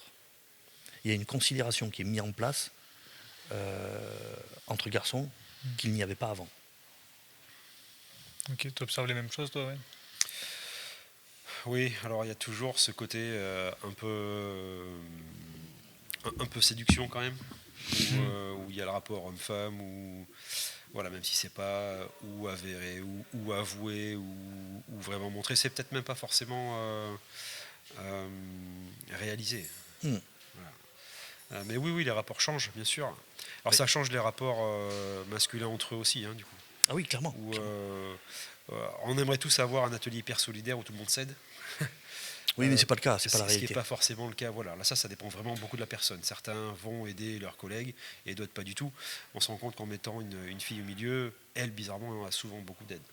Bien sûr. Ouais. Est-ce que d'après toi, l'itinérance en formation, ce que je veux dire, c'est pas l'itinérance, mais la mutualisation. C'est-à-dire qu'on a 3 écoles. Est-ce qu'on pourrait, dans un monde utopique, est-ce qu'on pourrait imaginer qu'en fait, un apprenti tonnelier fasse pas l'école de Blanquefort, l'école de Cognac ou l'école de Beaune, mais sur ces 2 ans, puisse pratiquer les 3 écoles. Non, mais On mutualise les apprentis. ça serait Au génial. lieu d'avoir 10 jeunes à Blanquefort, 10 jeunes à Beaune et plus à Cognac, parce qu'il y a des grosses tonnelleries, mais on va dire 20 jeunes donc 40 jeunes au total de façon nationale. Est-ce qu'on ne peut pas imaginer faire 2 classes de 10 en rotation sur les 2 ans? Ça serait évidemment génial, sincèrement. C'est voilà, là, tu me demandes si je veux la santé. Ça serait évidemment génial. Sincèrement, j'y crois pas. Non, bien sûr. J'y crois pas. Malheureusement, j'y crois pas parce qu'il y a des raisons liées évidemment aux chefs d'entreprise et aux entreprises et au poids de la tradition, au poids des habitudes de travail. Moi, j'y crois pas. Mais dans un monde idéal, ça serait. Ouais. Encore une fois, on a 3 écoles. On a une chance incroyable qui fonctionnent avec des schémas complètement différents et on pourrait s'enrichir de ça. Et pour aller plus loin, on est bien d'accord, c'est pas l'apprenti qui travaille à la tonnerie bordelaise qui d'un coup va passer à la tonnerie machin, après à la tonnerie machin, c'est pas ça. Non, Tu gardes ton apprenti, par contre dans le centre de formation, il y a tant de mois passés dans une école et tant de mois passés dans l'autre. Exactement. Et donc différents formateurs, différentes méthodes, différents vocabulaires.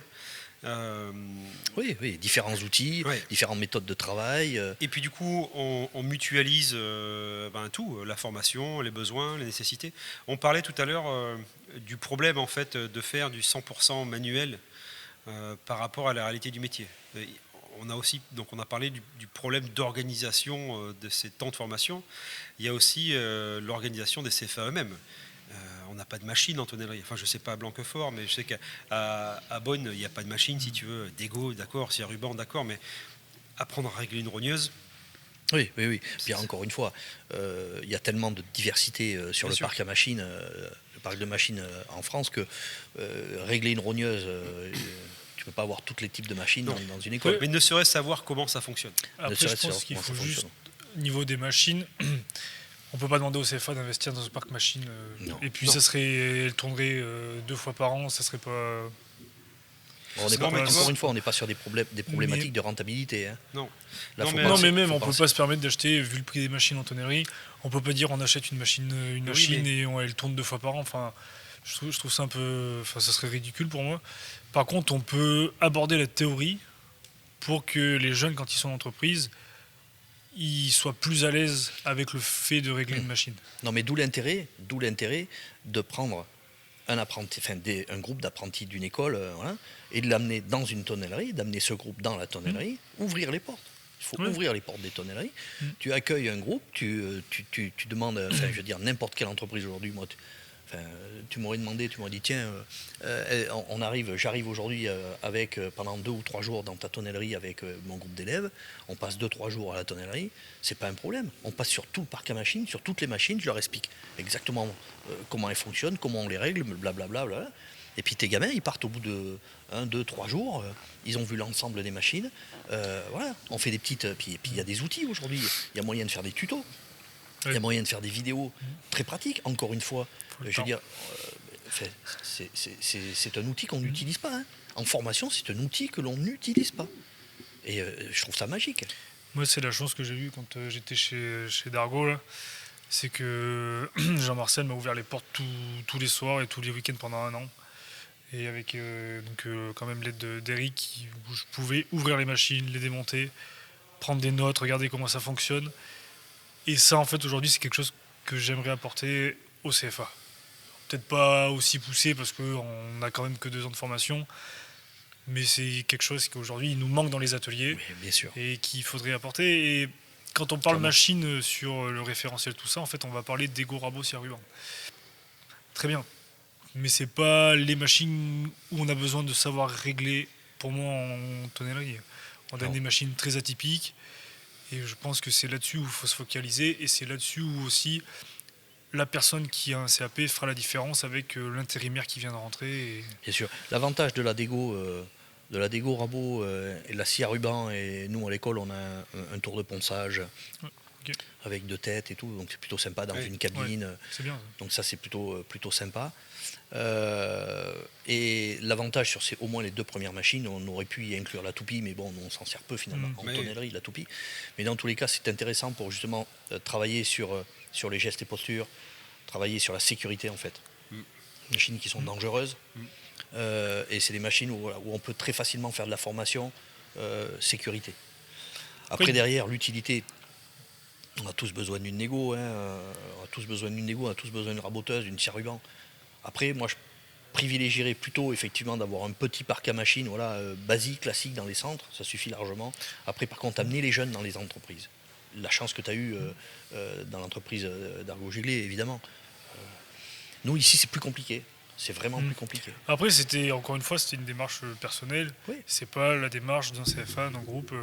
Après, il y a aussi un thème qui est compliqué sur les machines, c'est que dans les CFA, tu travailles énormément avec les mineurs et que le rapport avec les mineurs et les machines, c'est très compliqué. Quand on te dit que tu as 17 ans et que théoriquement, tu n'es pas censé toucher une dégo ou une scie à ruban, tu fais Mais quoi en même avec tonnerie, une du coup dérogation. Oui, mais même. Tu signes une dérogation, l'employeur signe une dérogation, les parents signent une dérogation, peu importe. Dans tous les cas, face à la loi, ça compte rien. compte rien, comme tu dis, ça Mais compte c'est rien. là où c'est problématique parce que le public qu'on cible, c'est sorti de collège en général. Donc, Pas que nous, on a beaucoup de reconversions.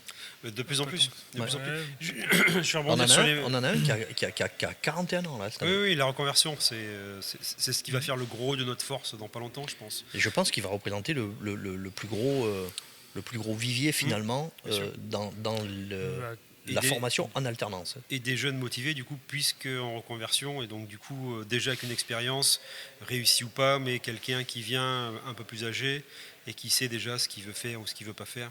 Je vais rebondir sur les machines. C'est la formation machine, ne serait-ce que simple, dégo, rabot, scie à ruban, une dégo, comprendre comment elle fonctionne, table avant, table arrière, l'alignement de la table arrière avec l'outil, pourquoi on talonne. C'est Ah tout oui. bête, mais une fois que tu as compris ça, tu sais régler une 4 faces. Et tu sais régler le dolage, les vidages. ça m'a fait marrer la semaine dernière. Là. J'ai un petit papier à la boîte là où je bosse. Tu veux dire que tu t'es moqué de quelqu'un? Non, en fait, la dégo, tout le monde te dit je sais c'est régler une dégo. Tu me faisais la même réflexion quand j'étudiais ça.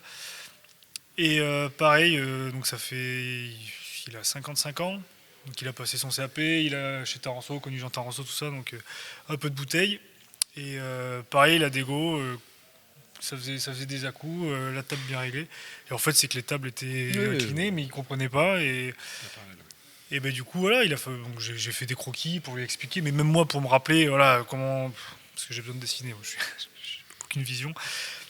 Et du coup, on a passé 20 minutes, une demi-heure à tout régler, tout recalibrer. J'ai passé un moment génial, parce qu'on était 3 autour de la dégo, et que les gars ont compris, et que, en fait, la dégo, c'est pas juste régler la Ouais. table Mais bien pour sûr que manger non. 1 millimètre ou 2. Bien sûr que non. C'est que tu as des cales, voilà, et suivant comment sont réglées tes tables, et tu si fais tu un veux, rond, et tu si fais tu du veux creux. avoir un joint légèrement creux pour tes fonds et ainsi de suite, Là, nous, ça nous a un joint rond. c'est Ils juste comprenaient ce pas. qu'il faut pas. C'est juste ce qu'il Et faut ils pas. comprenaient pas. Après, par contre, ce qui m'a fait plaisir aussi, c'est que les gars ont la lucidité de me dire il y a un joint rond, Ça va il y a pas. un problème. Ouais. Parce qu'ils auraient très bien pu passer le bois, et puis. Ça, on le voit tous dans les entreprises, malheureusement. Des pouces bois, t'en as. Ah bah, c'est ça. Et puis après, on peut même pas leur en vouloir s'ils n'ont pas reçu la bonne formation. Ce que je reproche, moi, aujourd'hui, à quelqu'un, un opérateur, puisque vous avez soulevé ce sujet avec Jean-Marcel en ce qui concerne cette formation opérateur en tonnellerie. Donc je trouve une très bonne démarche. Mais voilà, on a des opérateurs. Voilà. Ce qui fait la différence entre finalement quelqu'un qui fait la démarche pour apprendre le métier et quelqu'un qui arrive dans une entreprise pour gagner sa vie et qui devient de fait opérateur en tonnellerie, ça passe par une formation. Nos opérateurs, nos salariés dans les tonnelleries qui arrivent comme ça et qui ne passent pas par la case apprentissage, c'est de l'apprentissage sur le tas. Et encore une fois, assez souvent, ping, ils sont unitaches, on les met à préparer des fonds, on les met à faire du montage, on les met à faire du montage, et ça je l'ai vu combien de fois dans les tonnelleries, on met des gars qui arrivent à 40 ans, qui juste avant étaient cuisiniers, marre de la cuisine, ils arrivent là au montage, des exemples comme ça, j'en ai un en boulangerie et ainsi de suite. Bon, au montage, on leur explique pas le bois. On leur explique pas le bois. Donc, Ouais, parce que la lecture du bois, impossible. Mais parce Donc, que quand on se retrouve après derrière, en fait, tous les problèmes que vous connaissez. Tiens, mais voilà Patrick. Ouais, Patrick, ouais, il a les verres. Donc, Allez. Monsieur Patrick. Ouais. Là, je te laisse faire, hein, parce que tu as des micros fais partout. gaffe, ouais. Au milieu. Alors moi, je fais les présentations, Eric, et après, tu nous parles du vin. Très bien. Bah, je vais présenter Patrick à nos auditeurs. Parle bien proche du micro.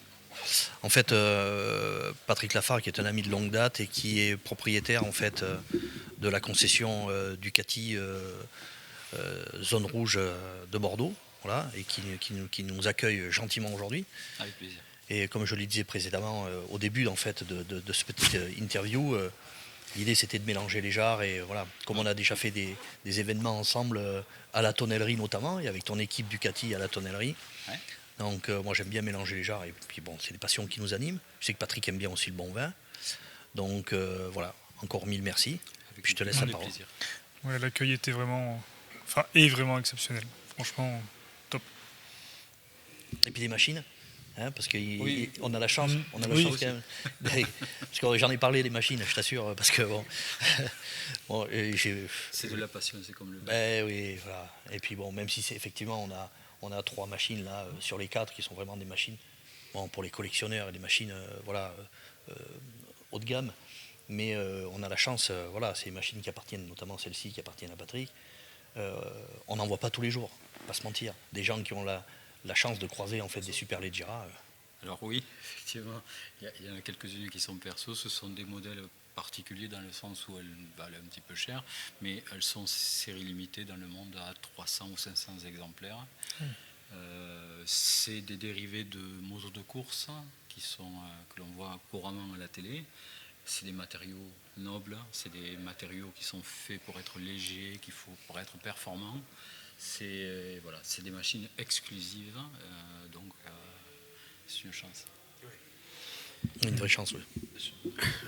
Je vais rebondir du coup, donc c'est passion, forcément. Moi je suis amoureux. Hein. Enfin, je l'ai dit 15 fois, mais. Il y a Diavel dans mon Ah ouais, non, c'est top. Diavel, s'il faut acheter une moto, c'est Diavel. Passion, dans le podcast, donc avec Mickaël, on fait ce podcast, là c'est le deuxième, hein, donc ça fait pas si longtemps que ça. C'était Jean-Marcel Jéglet, avant Didier.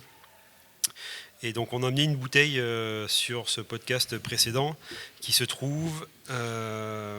les barriques qui étaient faits sur ce vin-là, c'était les barriques d'un concurrent. Donc on s'est retrouvé à parler d'un concurrent avec Jean-Marcel Jéglet. Donc on s'est dit, ce qu'on va faire, on va créer une tradition où l'invité du moment va donner une bouteille pour l'invité suivant. Et ça permet aussi de faire une chaîne, en fait. On discute... Concurrent ou confrère? Confrère. Confrère. Il n'y a Ouais. pas de concurrent. Confrère. Ouais, c'est mieux. Et donc l'idée étant que forcément ce soit pas juste un vin, on tire un bouchon et puis on boit, c'est que voilà, sur cette bouteille-là, il y ait une histoire particulière qui tienne à cœur, là par exemple à Didier. Donc là le vin qu'on va goûter, c'est le vin de Jean-Marcel Jéglet, donc c'était le patron de la tonnerie d'Argo Jéglet à Romanèche-Thorens, donc entre Lyon et Mâcon, pardon. Donc pour en faire un peu l'histoire, c'est un Pouilly-Fuissé premier cru, c'est un millésime 2020. 2020, c'est la création des premiers crus en Pouilly-Fuissé, donc c'est déjà un vin particulier, parce que c'était la première année de la création de ces vins-là. Et ensuite, même sur l'élaboration des vins, donc ce sont des fûts forcément d'Argot Jéglé, mais issus d'une parcelle, les bois sont issus d'une parcelle particulière. C'est la croissante, c'est des bois de la parcelle à la croix Saint-Thérème, vers Fontainebleau, qui en fait n'existent plus.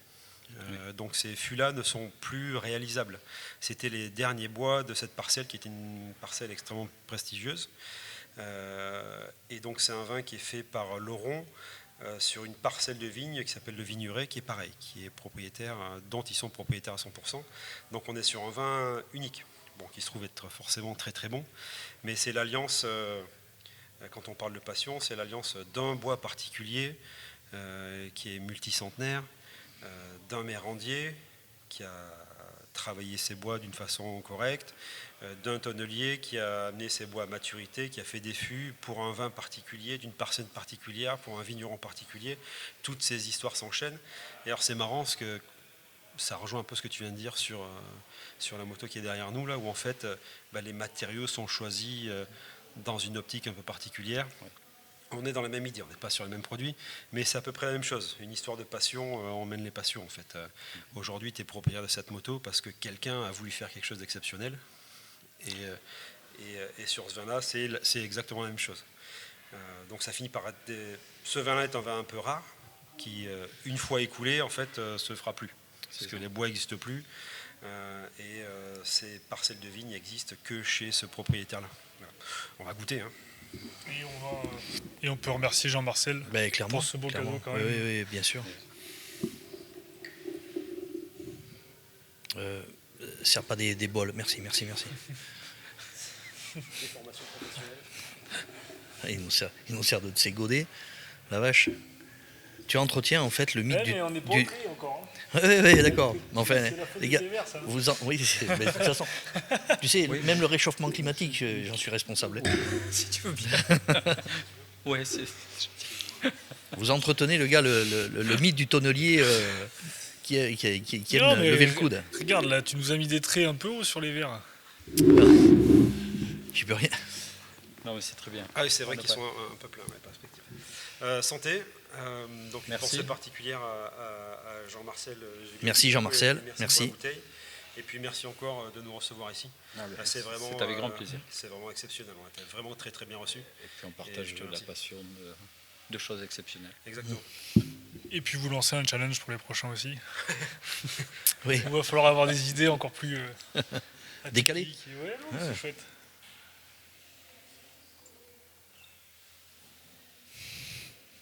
Tu peux nous parler du cépage, Eric, ou pas? Pardon? Tu peux nous parler du cépage? Donc c'est sûrement un chardonnay. Donc c'est des chardonnays, oui. Après, je n'ai pas grand chose sur Le terroir, tu as des infos?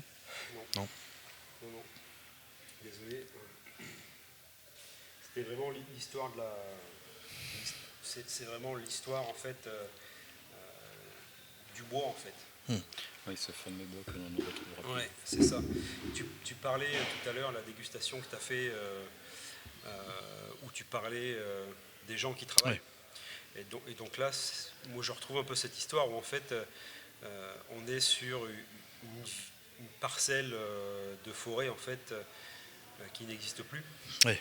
C'est-à-dire que ce sont des vieux bois qui étaient... C'est pas parce qu'elle n'existe plus qu'elle ne réexistera pas. Non, mais c'est ce qu'il faut expliquer quand même aux gens qui ne comprennent pas. Et quand tu dis elle n'existe plus, c'est une coupe rase ou une coupe définitive, peu importe comment on la nomme. Dans tous les cas, donc on a abattu en fait les derniers spécimens à maturité de chêne. Et derrière, on a du semis. Alors on a du semis artificiel ou du semis naturel qui vient prendre le relais et cette parcelle va renaître forcément. C'est la vie de la forêt, ni plus ni moins. À un moment donné, on fait une coupe définitive et bref. Donc évidemment, nous, on n'aura pas l'occasion, bien sûr, de regoûter des vins élevés dans des barriques issus de cette parcelle-là. Ça, c'est évident. Mais dans tous les cas, coupe définitive ne veut pas dire c'est une parcelle qui ne refera pas de la futée. Donc, Et bien surtout sûr, à Fontainebleau. Surtout à Fontainebleau. mais pas de suite. Ah, évidemment. C'est ça. Ça nous, C'est prend, pour- ça nous prend un petit 250, 300 ans. Oui, Pour que ce là, C'est ton rendez-vous. Moi, je veux bien, je signe tout de suite. Hein. là, on est sur des parcelles d'exception, donc c'est ça, on est sur des arbres de 200, 300 ans. Il faut imaginer la vie de ces arbres. Sachant que la croix Saint-Hérem, le nom de mémoire, il ne faudra pas m'amener devant le juge pour ça, mais la croix Saint-Hérem, c'était Napoléon III, je crois, qui a attendu le pape Pie VII de mémoire, au carrefour, en fait, où il y avait une vieille croix plantée. Donc il attendait le pape à cet endroit-là pour son avènement, je crois. Et donc Napoléon III a fait rebâtir une croix en pierre pour commémorer. Donc la croix Saint-Hérem. Voilà. D'accord. Ça, De toute façon, Fontainebleau, c'est une histoire qui est liée à Napoléon, quoi qu'il en soit. de toute façon. Napoléon Ier, enfin, voilà, on connaît tous l'histoire, et notamment chez les Cognac Courvoisier, hein, on a vraiment voilà, l'histoire de Napoléon qui est présente avec la forêt de Fontainebleau.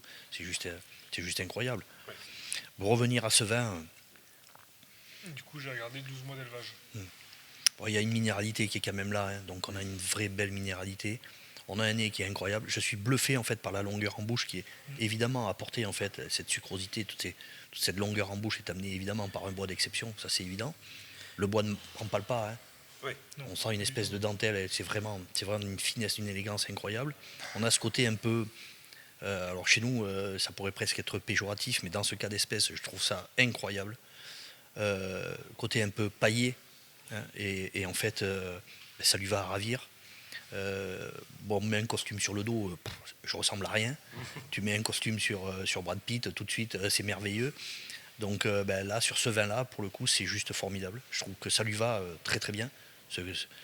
Et puis je suis bluffé par la longueur, sincèrement. Ouais. Hein. Et en parallèle, on n'est pas sur un chardonnay très beurré, très Non, c'est pas épais, lourd. avec beaucoup Non, de matière. non. On a de la matière, mais comme tu disais, c'est très minéral. Ah oui, il y a une c'est belle, tendu, très très belle c'est minéralité. une pureté. Alors, ce qui est intéressant sur ces fûts, justement, c'est qu'on n'est pas sur un monstre de fût Non. boisé, chauffé, C'est la dentelle. toasté. C'est la dentelle. C'est-à-dire qu'en fin de bouche, tu n'as pas cette notion de fumée. Alors après, Le vin. Ouais, pareil, ça représente, je dirais, beaucoup de bouteilles qui ont été faites sur non. très peu. Non, pas forcément beaucoup de bouteilles. Je dirais, c'est pas un vin qui, si aujourd'hui tu veux aller t'en chercher un carton, ce sera pas possible. Ce sont des vins qui n'existent plus en fait. Voilà, d'où justement l'intérêt aussi. L'idée de cette bouteille, c'était pas juste retransmettre parler de l'ancien invité, c'était aussi à travers cette bouteille, il y a l'histoire en fait, l'histoire de Jean Marcel, sa passion. Ce bois particulier, cette parcelle, ces gens qui ont fait son vin là. Là, en l'occurrence, c'est quelque chose qui n'existe plus. C'est-à-dire qu'on va finir cette bouteille, pas forcément de suite, j'ai compris. oui, oui. Mais ça y est, c'est fait. Ça reste un souvenir. Et c'est profiter de ce moment-là. Et tous ces gens qui ont travaillé et ces chaînes qui ont mis du temps à pousser, voilà. Je racontais tout à l'heure à Mickaël et puis à Eric la petite anecdote quand on était allé à Smith il y a des années de ça. Et j'avais fait une dégustation et je demandais à tout le monde, voilà, ça vous rappelle quoi, vous sentez quoi? Et j'aurais dit, moi je sens la sueur des hommes et des femmes qui travaillent dans les vignes, qui travaillent dans la forêt, qui travaillent dans les ateliers. Et ce vin-là nous rappelle vraiment ça. Il y a un petit côté mentholé qui est sympa aussi. Hein. Oui, ça reste assez frais. Je trouve que le choix de Jean-Marcel, pour moi, symboliquement, est chouette. Je trouve qu'il représente vraiment Jean-Marcel, dans le sens où on a une nouvelle parcelle avec une parcelle de bois qui n'existe plus pour quelques centaines d'années. Et je trouve que ça représente vraiment Jean-Marcel, où c'est l'ancien qui innove. Il y a la confrontation jeunesse et expérience. Et je trouve que symboliquement... Ouais, Tu me fais peur là, Miguel, parce qu'en fait... Comment ça? Oula. Ben oui, Déjà en fait, si c'est censé ressembler à la personne... Donc, Je dis pas que Jean-Marcel n'existe plus. Non, mais d'accord. Mais donc, je suis censé vous faire glisser une bouteille qui est censée me ressembler, on est bien d'accord pour le coup de ce que tu dis. Oui. Donc, c'est quoi? C'est une bouteille non, assez avec quelque chose d'un du caractère, ça j'en manque guère, mais avec beaucoup de sucrosité, beaucoup de gras, beaucoup de rondeur. Alors, C'est un peu ça l'idée. t'es pas censé nous passer une bouteille qui te ressemble. Tu es censé nous passer une bouteille Qui me tient à cœur. Qui te tient à cœur. Voilà. Tu as dit qu'il n'était pas trop beurré, donc ça va. Pas trop beurré non plus, oui. Celui-ci, oui. Après, moi, c'est mon analyse à moi. Après, peut-être que Jean-Marcel a une autre histoire et que. Là, dans tous les cas, il nous offre un joli cadeau, oui, ça c'est clair. C'est une belle histoire. Et c'est ce qui est bien avec le vin, en fait. On peut facilement transmettre des histoires. En fait. C'est une histoire de bonhomme. Mais comme tout ce qui est fait, en fait, tout ce qui est fabriqué, ce sont des gens qui fabriquent. Voilà. Et c'est ce que j'ai beaucoup aimé Très quand joli. tu as parlé de ta moto, c'est que les choses sont choisies pour une raison particulière, pour des gens particuliers. C'est pas forcément la moto de tout le monde. Il faut accepter que ce soit une moto qui soit faite dans certaines conditions pour certaines personnes. Bien sûr. Mais voilà. De la même façon que l'artisanat. le nombre de bouteilles, je dirais, il est bien qu'elles soient peut-être aussi limitées, qui apportent ce côté particulier, et c'est pas mal. C'est pas mal. Parfait, écoute. Là, il nous a mis la barre. On va te laisser travailler. Merci encore de cette Merci invitation. merci à toi. Merci à Merci toi. encore à toi. Bravo à ce que tu es. Merci beaucoup.